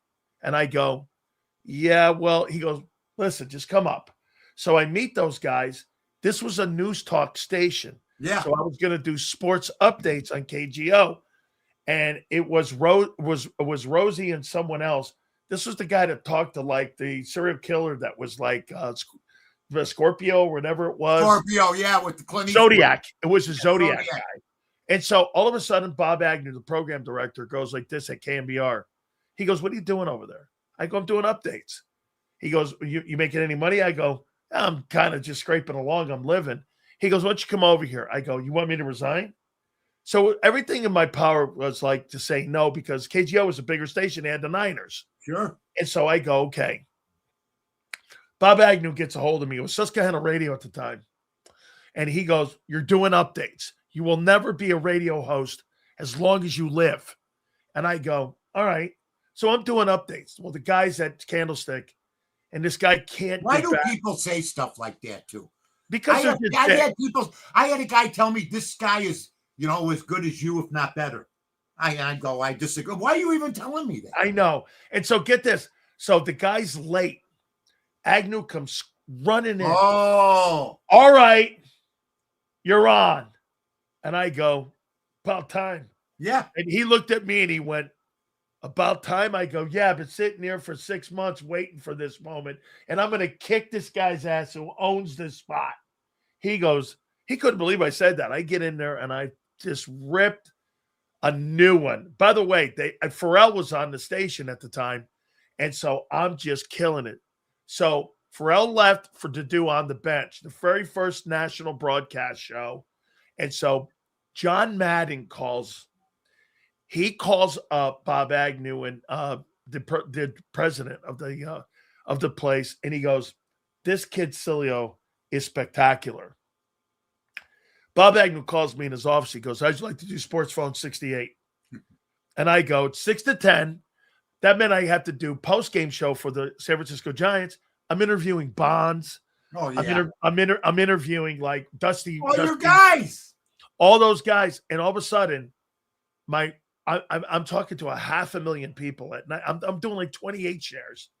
And the guy calls me into his office and he goes, okay, so what do you want? And I go, I want about $350,000. He goes, no. And I'm like, Bob, I got 28 share. Which really, I had everyone at night. That's what happened to me, man. Well, get this though. That's where I made my money. They look at who's the advertisers who's advertising on the show. What are the ratings? Those are the two things that they go by. Our station, sports radio could do almost a 0 rating, but they sell out for advertisers. That's right. That's sports radio. So Zane Jeweler comes in and goes, we're gonna put $400,000 into the show. And all of a sudden, that's when I started going. They started another thing called the Ticket 1050, and they go, how'd you like to do mornings? So within a matter of a year, I go from never being told that I was going to host a show. I'm hosting in the number 5 market at the time, morning radio in San Francisco on the Ticket. Well, Randy Michaels calls me and goes, what are you doing in San Francisco? And I go, I'm on the number 5 market. He goes, why don't you come to Tampa and we'll give you this amount and you can go. Randy Michaels. Oh my God. Randy goes like this. Well, Randy became the CEO of iHeart. I remember. And so he goes like this. He goes, I want you to come. And so I'm like, they didn't believe it. I walked into their office and I said, if you don't give me this X amount of money, I'm That's leaving. What you got to have, leverage. And they went like this. Well, I don't believe you'll leave number 5 market. I go, you think I'm going to make chicken shit money like this? So the next day, as I'm walking out the door, they go, are you really leaving? And I said, you must think I'm some sort of asshole. I never turned around. Yeah. I never looked back. Well, I had a guy tell me to broker time because there was no podcasting. So I paid $300 a week back in 90. That's a lot of money. That's a lot of money then. Yeah. And I had 2 years of tape. And the guys that suggested that, I said, because they were XRT DJs. I go, listen, I want to maybe someday be on XRT, do sports or something. Well, I was 37, 38 years old. I was old at the time for radio. Yeah. They go, you'll never make it. I heard that. That was it. And I made it. And I eventually made more money. And I used it as a barometer. To try to get ahead of everybody else. Hey, Mike, pats on the back go so far. Goddamn right. Hey, you know what I'm saying? I know. So, Mike, when I got to Tampa, then they had 0.5. And I said, I'll tell you what I'll do. You had to talk straight. And I go, wait a minute. I went like this. I go, I'll tell you what you do. You want to give me that cheesy money? This is what you'll do. How much? I want 10 grand over your biggest number. What would be a number for you? And they go, 4 shares. I said, okay. So for every ratings, I'm over a 4 share, you owe me 10 grand. And they went, okay. I said, a month. And they went like this. Okay, it's 04. Within a matter of 6 months, I'm doing 8 shares. Yeah. I'm doing 8 shares. You know what, though? You're paying me 40 grand a month. They pay. I remember I sat down and they said to me, "Here," I said, "This is how much I want." And they go, "That's a lot of money." I go, "I don't care." Well, so-and-so does it. I go, "Yeah." I didn't have an agent. I did my own bidding. I said, Me "Listen." too. I said, "Listen." I said, "Well, why don't we pay you by the ratings?" I go, "You going to buy me billboards?" They go, "No." Are you going to, if you help me get to that rating, I'll go into what you want to offer me. But if you're not going to buy billboards, if you're not going to buy TV commercials, word of mouth doesn't do it. Word of mouth is not going to do it alone. No. So here's what, well, how about can we do it by ratings points? I go, have I ever given less than 100%? And they all looked at me and they said, no. I said, then why the fuck would you want to make me try to reach rating points when I wasn't getting paid like that, and I was making those points anyway? Oh, they just wanted to take the money from it. They just want. I come to play. I come to win. I said, I don't need an incentive like that, because then you start thinking, then you start doing things unnatural because you got to get to this ratings point. And that's a lot of the guys that were working there were given those kind of deals, and I refused it. Mike, let me ask you, because you said you hadn't been on the score now in a while. Yeah. Did you have for me, they did everything in their power. Once I slipped up on the air, they did every single fucking thing in their power to just here, I'm going to tell you exactly what happened, Mike. So one day, Jonathan Vilma called me. Told me that, listen, the Bucks are bringing me in for a workout. And I'm like, okay. And I said this. I didn't think 10 seconds about it. 7:45, I'll never forget it. I go like this, Mike. I go, I don't give a shit. Sign these monkeys, man. I call my daughter a monkey. Buccaneers call because I had been killing them. The Buccaneers call. He goes, hey, he made a mistake, his word. And I went, hey, I made a mistake. I didn't mean anything by that. Everyone knows who I am. Nobody would ever think that in a million years. And so Clear Channel at the time issued an apology. Bucks call up and go like this. Either he goes or we go. They came to me. I was doing 9 shares. And they go, we're firing you. And I go, you're firing me? I'm bringing $150,000 a month into your company. I brought all that advertising in, and because of the Bucks. And they go, yeah. Well, the company didn't know that I had a deal already cut with WQAM in Miami for like $300,000. And I was leaving anyway. Yeah. I had it with them because they were dicking me around with money. Yeah. And so I go down and I go 3 months later, or no, like 3 weeks later, Mike, I had a job, so it wasn't really anything, but they did. I always got jobs. I got jobs at Fox Sports Radio. Me too. I got jobs all. How was your ending? Did they My ending was very at the score. It could have been better. Me and the boss, Rod Zimmerman, worked for 6 months trying to come to accommodations. I offered to come down in between the two numbers. Yeah. And he didn't offer to budge. To make it work, right? Yeah, and he said I don't have to do that. So then was it Mitch? No, I don't want to get into personal. Okay, all right. Okay, it wasn't Mitch, but Mitch is there now. Yeah. And you know what? I saw Mitch when I got my Lifetime Achievement Award. Everything is great. You never know what's going to happen. But I let the score go a long time ago because I'm on ESPN now. I've been on Fox.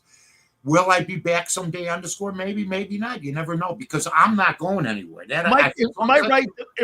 ESPN's owned by Mel Karmazon's kid. Yeah, good. Greg Karmazon. He owns ESPN. He's reached out to me before. What kind of guy is? Right, he's a congenial guy. I don't do much dealing with him. I just come to work. I do my show once a week. I've been doing it for 7 years, and I'm the only guy left in Chicago. The Man-Cows are gone. The Dolls are gone. I mean, I'm the only guy left still doing Chicago radio. Man, I'd love to do a show with you one day. Well, you know what? Talk to Zander. Tell him to go get. We'll get another group. Lieberman and Lieberman. Why do they have to be Jewish guys? Well, you got Morgan. You got two Irishmen, Morgan and Morgan. I noticed that. Lieberman and Lieberman. Why? Well, first of all, wait a minute. When I think of lawyers, okay, and when I think of accomplished lawyers, they go across the gamut. But that is a stereotype that's been given to our Jewish friends that they are lawyers. And that's a good thing. I could have been a lawyer. All I had to do was finish high school. I had to. No. You know what my grandfather said? So, like, before I get signed, my grandfather goes like this: Who's your attorney? Well, I'm going to go with Bob Wolf. He goes like this: What's the attorney's name? I go like this: It's Stefanovic. He goes, is he Jewish? He goes, is he a Jewish guy? I go, yeah. He goes, okay. Don't ever give your money to an Italian. Don't ever give your money to an Italian guy. Mike, let me roll. Listen, good time. Great stuff as always, man. Thank you, buddy. And I'll see you next week. And I enjoy all the listeners on this show. Xander, everybody, my guy here, Danny. I look forward to this because it keeps the pencil sharp. It really does, folks. And Danny, you do a great job. I see you're working all the time. You're working the weekends. You're kicking ass, man. Yep. Thank you, Keep Mike. putting it up there, buddy. Okay. I'll tell you what, Mike. The reason I love talking to you and Angelo and Howard is because I stand on your shoulders. You know what you guys did and what you guys did. Well, those two guys. Let me tell you something. I heard about. We never saw him, but I heard about Angelo Cataldi, and I heard about Mad Dog Russo, and Mike Francis, and then I ended up meeting those two. I've never met Angelo. I've met I think Howard Eskin once. I met because I you and I are in a book. Yeah, I'm in a few books. A guy wrote a sports talk radio book. Yeah. You have a chapter. I have a chapter. I got a chapter in a book. How can you be upset about it? Wait a second. I know what I'm saying is it's like we're all in this thing. Yeah, we're all in this. Have you ever seen that book? Yeah. It's got like all the guys, like you, me. I think Howard's in it. Chet Kopic. Colin Coward's in it. Yeah, I think there's a whole bunch of us that are in this. It's a great industry. It's a great industry, man. Actually, it's a crazy industry. Mike, that's for damn sure. We'll catch you next week, my friend. I'll see you, brother. Be good. Thank you so much. Bye-bye. That is Mike North. Love talking to Mike North. Absolutely awesome. Yeah, we're in a book. I think I still have that. Hold on here for a second. I can't wait to see, by the way, what the Eagles do tonight. So we're going to talk a little bit about that. Hold on for a second. Sileo book. Not that I read them. Like, I only look at the pictures. So let me put sports in here. See if I still have this. Let's see if I still have this thing. This guy wrote this book. Howard Eskin and me are like, it's me, Mike North, and a bunch of guys that this guy did. I gotta try to find it. And yeah, I'm gonna look for it. Got a whole bunch of us, and we did chapters. I can't remember, maybe back early, like maybe 2012. The guy wrote a book about us. We know. Thanks, Sue. All right. With that being said, my friends at Morgan & Morgan, the number one injury law firm in all of America, for a reason. It is because they win. Easiest decision you'll ever make in your life will be going with Morgan & Morgan. With over $30 billion recovered for their clients, easiest decision, as I say. Family in Pennsylvania initially offered $650K. They ended up getting nearly $30 million in settlement. Or the family in Florida, $350K. They got nearly $12 million in settlement. Simple as that. Easiest decision ever. Go to forthepeople.com/big sales or pound law 529. That's forthepeople.com/big sales or pound law 529. And do me a favor. You tell them Big Sales sent you. There's a reason Detective Johnson is the gossip king. Oh, did you hear? Jackie and Tom are getting a divorce? Mm-hmm. Sad. Well, I heard that Ashley had work done on her face? Yeah, oof. Just like there's a reason Morgan & Morgan is America's largest injury law firm. Injured? With over $25 billion recovered for our clients, there's a reason to go big. Bathroom? Okay. Morgan & Morgan, America's largest injury law firm. Oh, okay. Ignite your nights with free live entertainment daily, only at Live Casino and Hotel Philadelphia's Center Bar. 7 days a week, enjoy some of the region's top party bands, performers, and DJs as they take the stage in the heart of the casino action. Great cocktails, live music, and lively moments. It's all happening at Center Bar at Live Casino and Hotel Philadelphia. Visit livecasinophilly.com for more details and the complete list of upcoming events. Must be 21 or older. Gambling problem? Call 1-800-GAMBLER. This is Eric. When he got injured in a car accident, he called Morgan & Morgan. He not only gets a lawyer, he gets trial lawyers like Sam and Jessica who are in it to win it. He gets his own investigators with briefcases, leather ones. And if you ever have questions, our customer service folks keep things rolling. Injured? We're your army. Morgan & Morgan, America's largest injury law firm. Welcome to the Jet Setters and the High Rollers, to the Shot Takers and the Tastemakers. Welcome to the Viewfinders, the Thrill Seekers, and the Night Owls. Welcome to everything you could possibly want on one 5-mile island. Welcome to the Wildwoods. Book your stay today. In our hometown, we all look out for each other. We go the extra mile to lend a helping hand. Thank you. We step up to keep our communities going strong. And at Independence Blue Cross, we're here to keep you going strong. We've been deeply rooted in our communities for more than 85 years. And that connection to members has earned us our spot as the #1 health insurer in the region.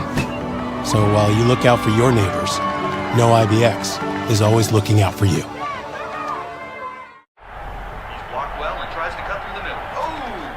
Your gut says Miami is going to win, and you should take the over.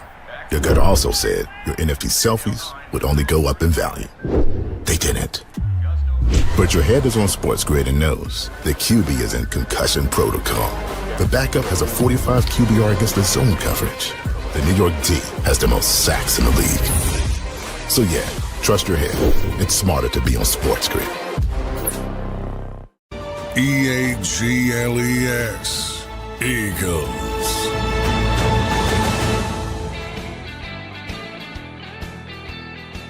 So here's the book. Sports Talk, the personality behind the personalities. And here's the guys' names right there. Colin Cowherd, Scott Van Pelt, Pharrell, Bruno, Tim Brando, Sid Rosenberg, Howard Eskin, Mike North, Big Sills. How you doing? And Bruce Gilbert, the founder of ESPN Radio, wrote the foreword for this thing. It's pretty cool. I'm like a bunch of books or some shit. And by the way, you see this douchebag? Guy, I said that the Bucks shouldn't sign the guy to a $60 million contract and go get Mac Jones. What the hell are you listening to? Are you crazy, guy? If you're going to talk shit, do me a favor. Try to come in with something that's really real and not some bullshit. Sills, my grandparents' logic. Go there, Yellow Pages and find me a guy who sounds... My grandfather was like, yeah, don't give your money to an Italian guy. Okay? Yeah. Yeah, that's what hey, listen. If I don't think Jalen Hurts is a guy who deserves an extension, why the hell would I think Baker Mayfield does? Got to be kidding me. But I mean, right? Give me a break. And by the way, the NFL broadcast last night on ESPN was atrocious. Okay? Hey, Gary, how many catches do you think Meadowlark Lemon's going to get? Yeah. How many catches do you think Meadowlark Lemon's going to have?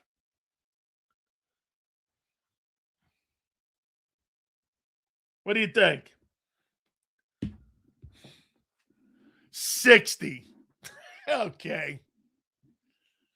How many will Meadowlark Lemon have? 9. No, I'm not going there. Oh, yeah, no. Here's what I think.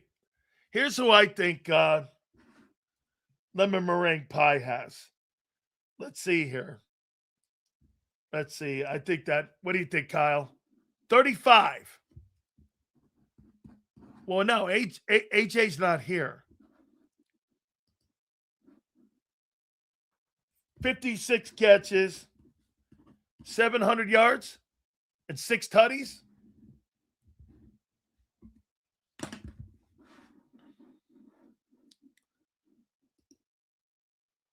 $60 and $800.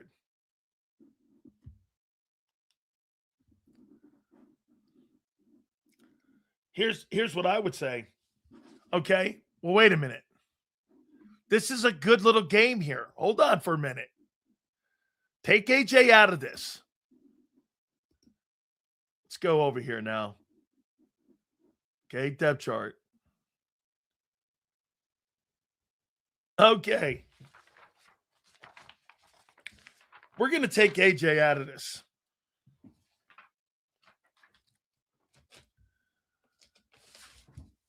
Okay. We're going to take AJ out of this here. Let's go here. Okay. All right. How many catches, in your opinion, this year do you think, without AJ, how many catches does Devontae Smith have?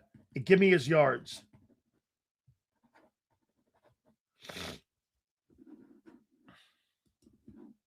Devontae Smith and AJ Brown. Devontae Smith, no AJ Brown on the team.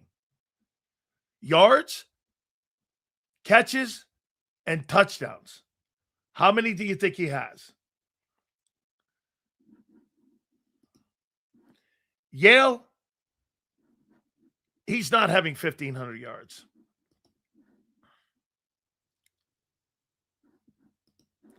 I'm going to say right there, 90, 120, and 8. Okay? How many does Makai Lemon have?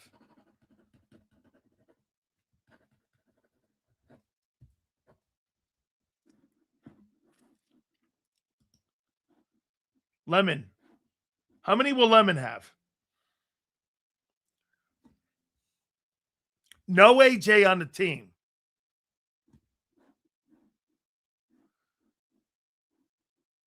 Yeah, no, no. Your quarterback's not that good. How many will Makai Lemon have? Catch, yards, and touchdowns. 62 for 807. I see a lot of 800s. I'm going to go with 800. 62 catches and 800 yards. 7 touchdowns. Okay? How many does Dallas Goedert have?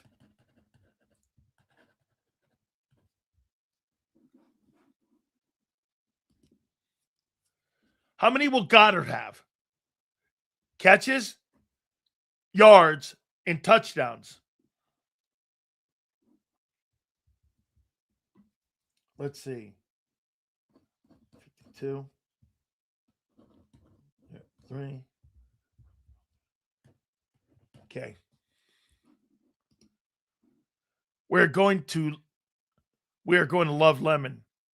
He blocks, not scared in traffic, great hands, great value. Come on, Sills, get zesty. If the ball doesn't come out on time, you might as well have Don Lemon out there. So Goddard, 48 catches, 550 yards. I'm with you. 48, 550, and 6. That's 550. Okay. That's 48. There's 200. That's 6. It's 21. Okay. Let's go to Dontavian Wicks. How many catches, yards, and touchdowns does he have?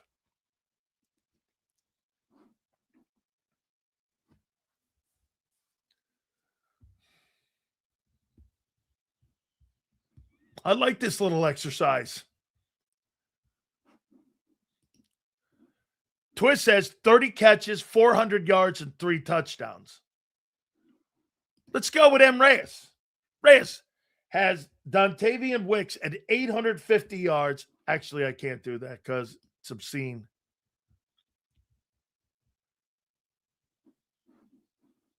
Okay. 35 catches, 400 yards, 3 touchdowns for a guy making $13 million. Okay. 400. 3.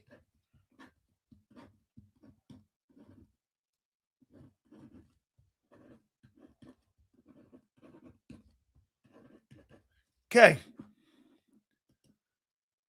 Hollywood Brown.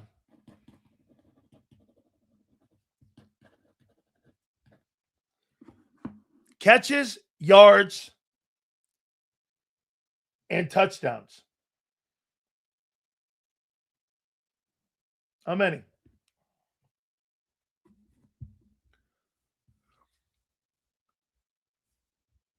Hollywood Brown. Catches, yards, and touchdowns.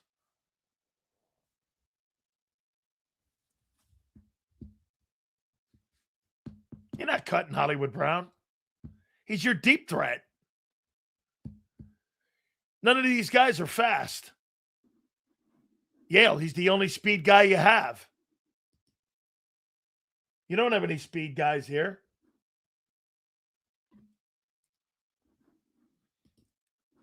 $38. 550 and 5. Okay.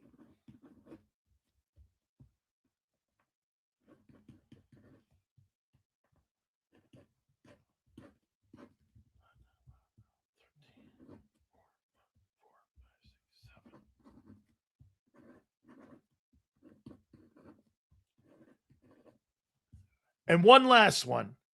Barkley. How many catches and how many yards and touchdowns for Saquon Barkley in this new offense with no AJ?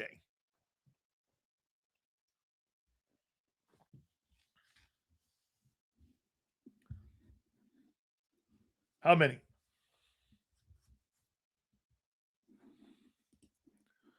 So I was scratching my head at Caleb Banks going to the Vikings. Then I realized he was drafted to stop Gibbs, Swift, and Jacobs. Correct. No. Catching the ball, Barkley. Okay?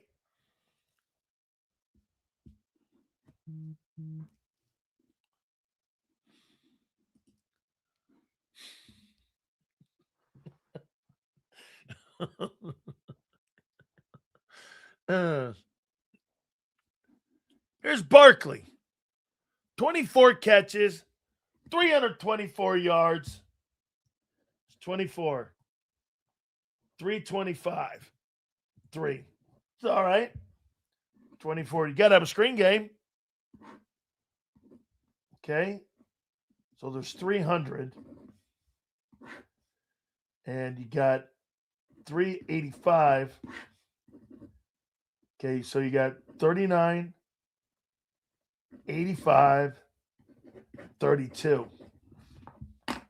Let's take a look at Jalen Hurts. Jalen Hurts. Let's go here. Here. So, with the new offensive guys, you guys are saying that Jalen Hurts will have 300 completions, which will be third in his career. 22, he had 306. And 23, he had 352 with all those turnovers. He'll have 3,985 yards, which will be his best career best. And he'll have 32 touchdowns in this new offense. So you guys have just said that Hurts will have 300 receptions,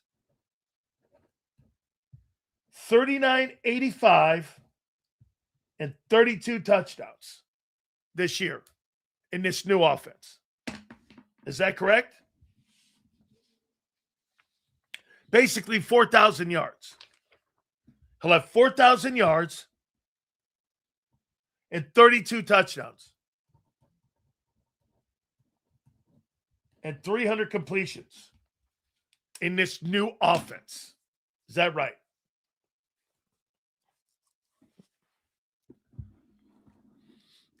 You guys set the mark, and I'm going to hold you to it. $3,000, $4,000, or 300 completions, 4,032 touchdowns. M. Reyes, you good with that?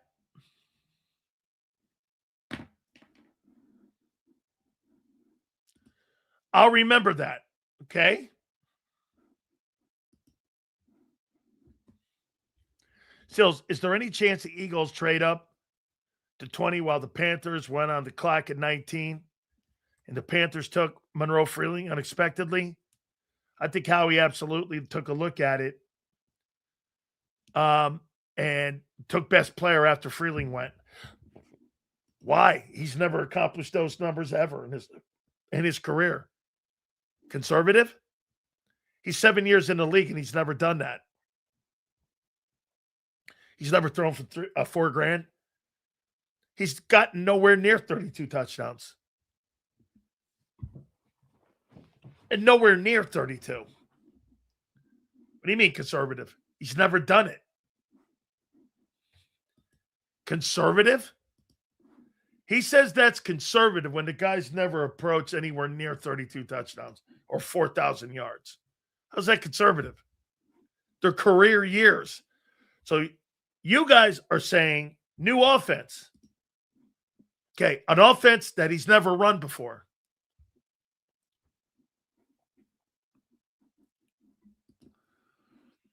Seals, you think Lemon should be used how Dallas? Yes. Philly 500 had real tears yesterday. He was sad the Eagles drafted Lemon. Seals, you need to have Mark Combs and Philly 500 on. So hey, wait a second. That video that Holmes sent me. Hey, Zander, am I allowed to play this? Or no? I don't want to play anything any longer. Am I allowed to play this? This Mark Holmes video? I don't want to. Let me watch. Turn it down.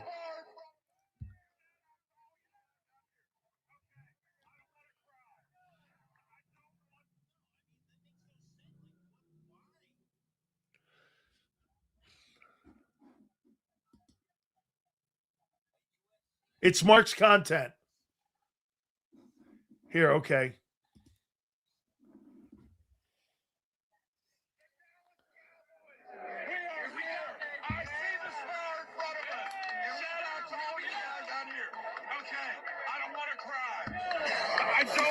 No, I mean, that makes no sense. Like, what? Why?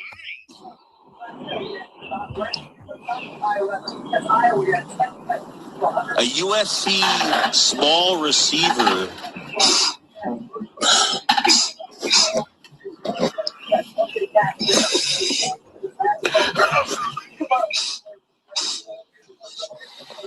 I don't get this. I don't even get that.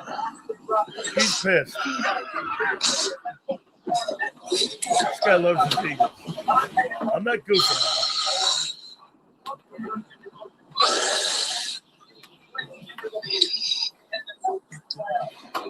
I don't know.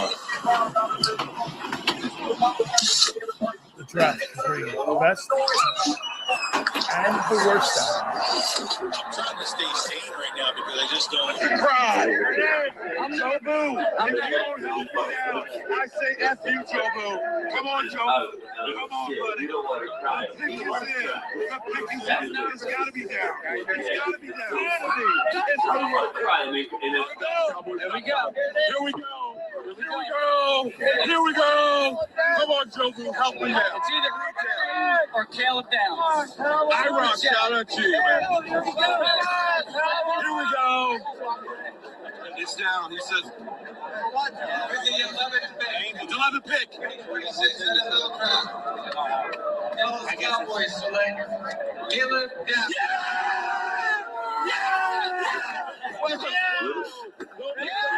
We got Downs, guys, and we didn't trade, but 2 comp pick number 2. Oh my God. Oh my God. This is amazing. Game time. What do you think about this?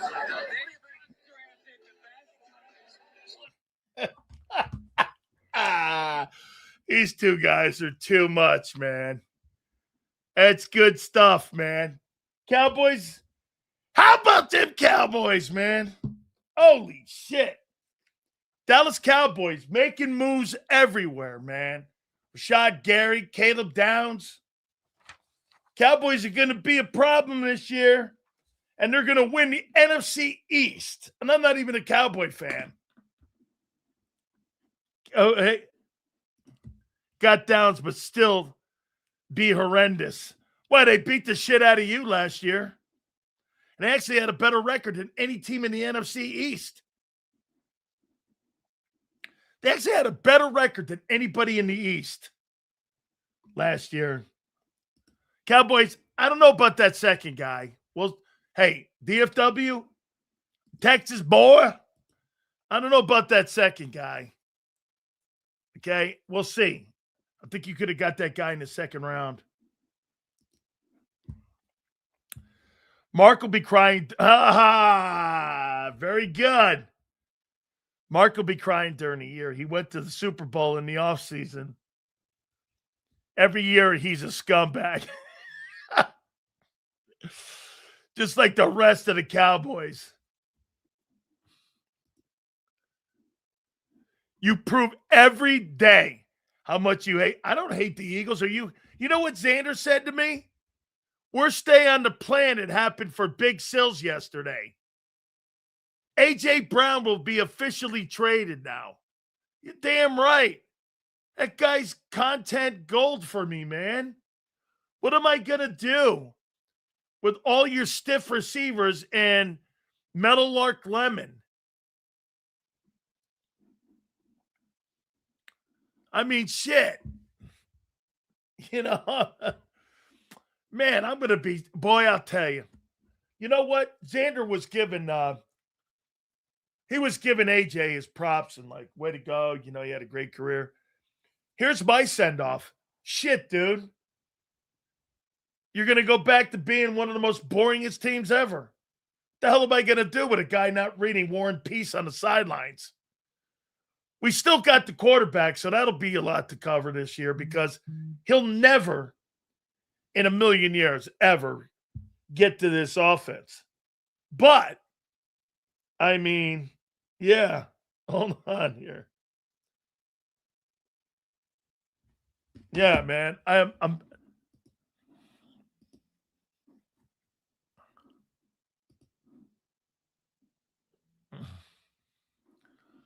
so let's see here. I told you, hold on for a second. What the hell does Scott Masteller want?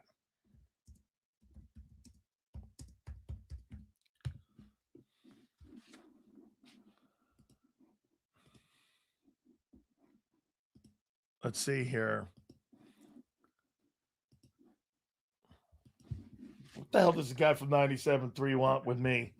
I like Scott. He's a good dude, but it's all about getting everything out of the diva before it goes sideways. He did get everything out of him. You got 2 NFC championships. You got a Super Bowl win. How you doing? Crowley, AJ got 1,400 yards, yes or no? Come on. You need to stop. Call AJ on his limitations. He'll never call AJ. He'll never call Hurts on his limitations. You kidding me? Don't worry. Hey, Twiz, that'll happen at the end of 26. Don't worry about it. It's coming. Like everyone used to get mad at me when I called him AJ Owens. Called him AJ Owens. You guys were like, oh, the guy's a great teammate. He's wonderful. I think he is a good teammate. I think he's a great player. We never once said he wasn't. You know, he's not a diva guy. Okay. Now he's a son of a bitch and he's a scumbag. You know what high is? 4K and 32 touchdowns. That's high. I missed it. Was Sills happy? Yeah. I think you got a good football player. I think Howie did the right thing. There weren't very many good football players in the first round. You got one of the top 15 guys. Yeah. He doesn't fit the quarterback, but he's a good player.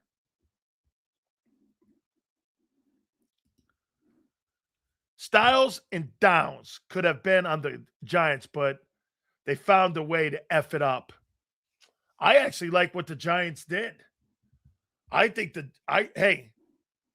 Giants did very well. Actually, I think the Jets did pretty well.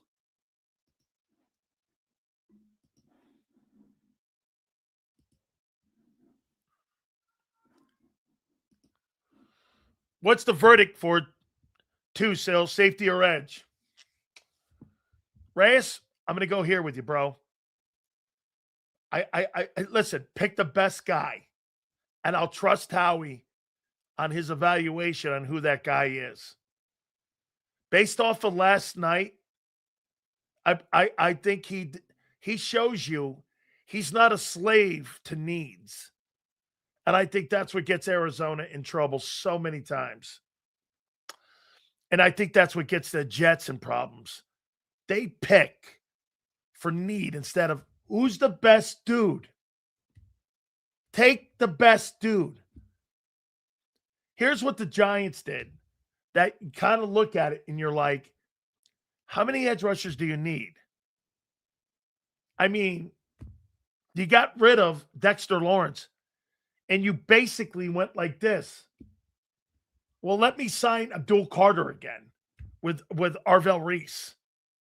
It's like you duplicated a position 2 years in a row. That doesn't make sense. Unless you're moving Thibodeau. Okay? Unless you're moving him.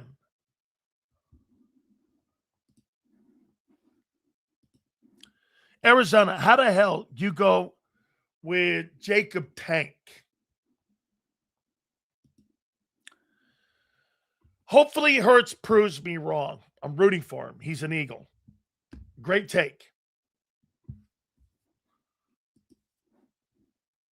Hey, by the way, I'm not rooting for the kid to fail.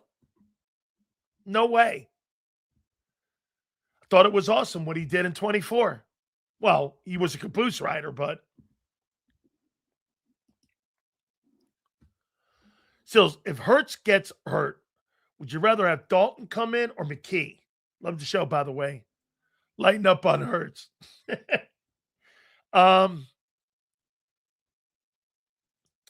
McKee's more of a future. By the way, East Coast, are you paying him this offseason? Wouldn't that be wild if the Eagles gave McKee money this offseason and didn't redo him? Because he's eligible to make some money, right? So if you're the Eagles, why don't you give why don't you give McKee the money too? You're not going to extend McKee first, are you? That would be the ultimate. Tanner McKee gets a 3-year contract extension.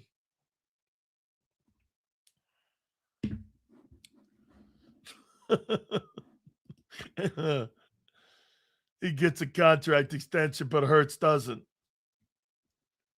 Okay.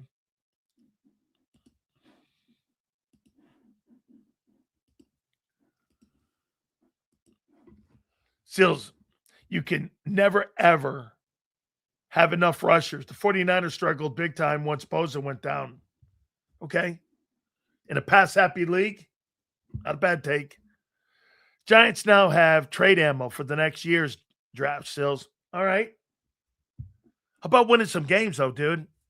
Shit, the Giants haven't been relevant. Let me see this. Let me go here.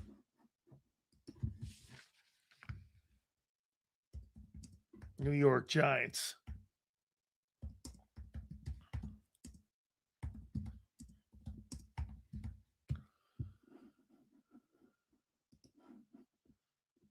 Okay. 1, 2, 3, 4, 5, 6, 7, 8, 9, 10. Okay. In the last 10 years, the New York Giants have 2 winning seasons. 16, they were 11-5, and in 22, they were 9-7-1. The rest of them have been last 3 years: 4-13, 3-14, 6-11, 9-7, 4-13, 6-10, 4-12, 5-11, 3-13, 11-5. Then get this: 2 more years after that, 6-10, 6-10, 6-10. The Giants haven't been relevant for 15 years. I mean, they have not been relevant. 1 year doesn't make you relevant. Yes, we've had quick on a lot of times. We'll do it again. I just got to keep being reminded of that. I think you got to keep Tanner unless you get a great offer. Seals, you think Belichick comes in as a coach for a year? No. I think Bill Belichick's days as an NFL head football coach are over. I think his best bet is to stay where he is, have fun. You don't have a lot of expectations at Carolina. Shit, you can win 7 games, 8 games there, and they look at you as a god.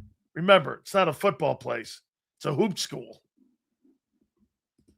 You win national championships at North Carolina. You really don't have to do shit there at Carolina when it comes to winning games. I mean, that's not a great program for football. Yeah, the entire East has been trashed for a while.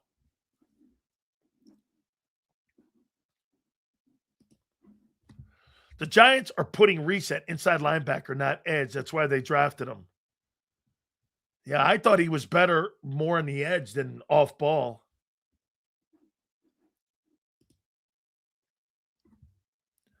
Towards your right, that the offense is demanding him to be a better passer. I hope he does.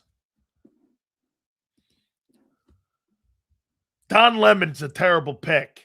He's small and slow, but thank God we have an accurate quarterback. Could hit a small window.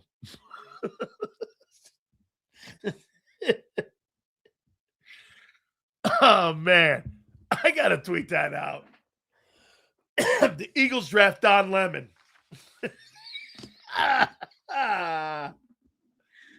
Oh, my God. I like the player. I don't want you to think I don't. Eagles draft Don Lemon. I don't hate the player. I hate the pick in a way, but not the player. Player's a good player, man. He's not a bad football player. Howie did the right thing. Totally did. Listen, I mean, you could have drafted somebody where you went like this. I didn't see that shit at all, man. The guy was like, he was like a nobody in college. That's not what this guy was.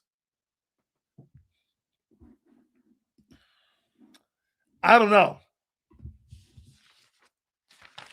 Okay. The pick is amazing. Guy doesn't own a helmet, but it's amazing. Yeah, Twiz or Reyes, safety edge, whoever the better guy is. Okay? Whoever the better guy is. All right. Our good friends at Morgan & Morgan, the #1 injury law firm in all of America for a reason. Folks, this will be the easiest decision you ever make in your life. Do me a favor. When you look at if you've ever been injured on the job, John and Ultima Morgan started this company when John's brother got injured on the job, and it's been a crusade for these folks when it comes to building this company up. There's no company like Morgan & Morgan. Go to forthepeople.com/big sales or pound law 529. That's forthepeople.com/big sales or pound law 529. And do me a favor. You tell them Big Sales sent you. There's a reason Detective Johnson is the gossip king. Oh, did you hear? Jackie and Tom are getting a divorce? Sad. Well, I heard that Ashley had work done on her face? Yeah, oof. Just like there's a reason Morgan & Morgan is America's largest injury law firm. Injured? With over $25 billion recovered for our clients, there's a reason to go big. Bathroom? Okay. Morgan & Morgan, America's largest injury law firm. Oh, okay. Ignite your nights with free live entertainment daily, only at Live Casino and Hotel Philadelphia's Center Bar. 7 days a week, enjoy some of the region's top party bands, performers, and DJs as they take the stage in the heart of the casino action. Great cocktails, live music, and lively moments. It's all happening at Center Bar at Live Casino and Hotel Philadelphia. Visit livecasinophilly.com for more details and the complete list of upcoming events. Must be 21 or older. Gambling problem? Call 1-800-GAMBLER. This is Eric. When he got injured in a car accident, he called Morgan & Morgan. He not only gets a lawyer, he gets trial lawyers like Sam and Jessica, who are in it to win it. He gets his own investigators with briefcases, leather ones. And if you ever have questions, our customer service folks keep things rolling. Injured? We're your army. Morgan & Morgan, America's largest injury law firm. Welcome to the Jet Setters and the High Rollers, to the Shot Takers and the Tastemakers. Welcome to the Viewfinders, the Thrill Seekers, and the Night Owls. Welcome to everything you could possibly want on one 5-mile island. Welcome to the Wildwoods.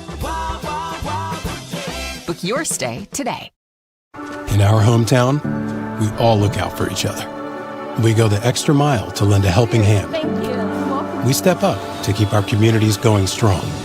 And at Independence Blue Cross, we're here to keep you going strong. We've been deeply rooted in our communities for more than 85 years. And that connection to members has earned us our spot as the #1 health insurer in the region. So while you look out for your neighbors, know IBX is always looking out for you.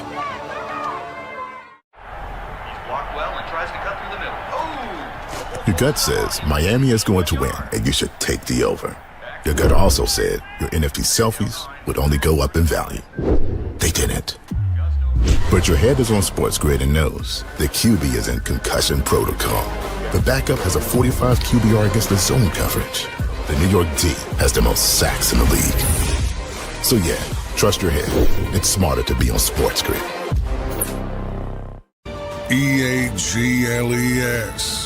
Eagles.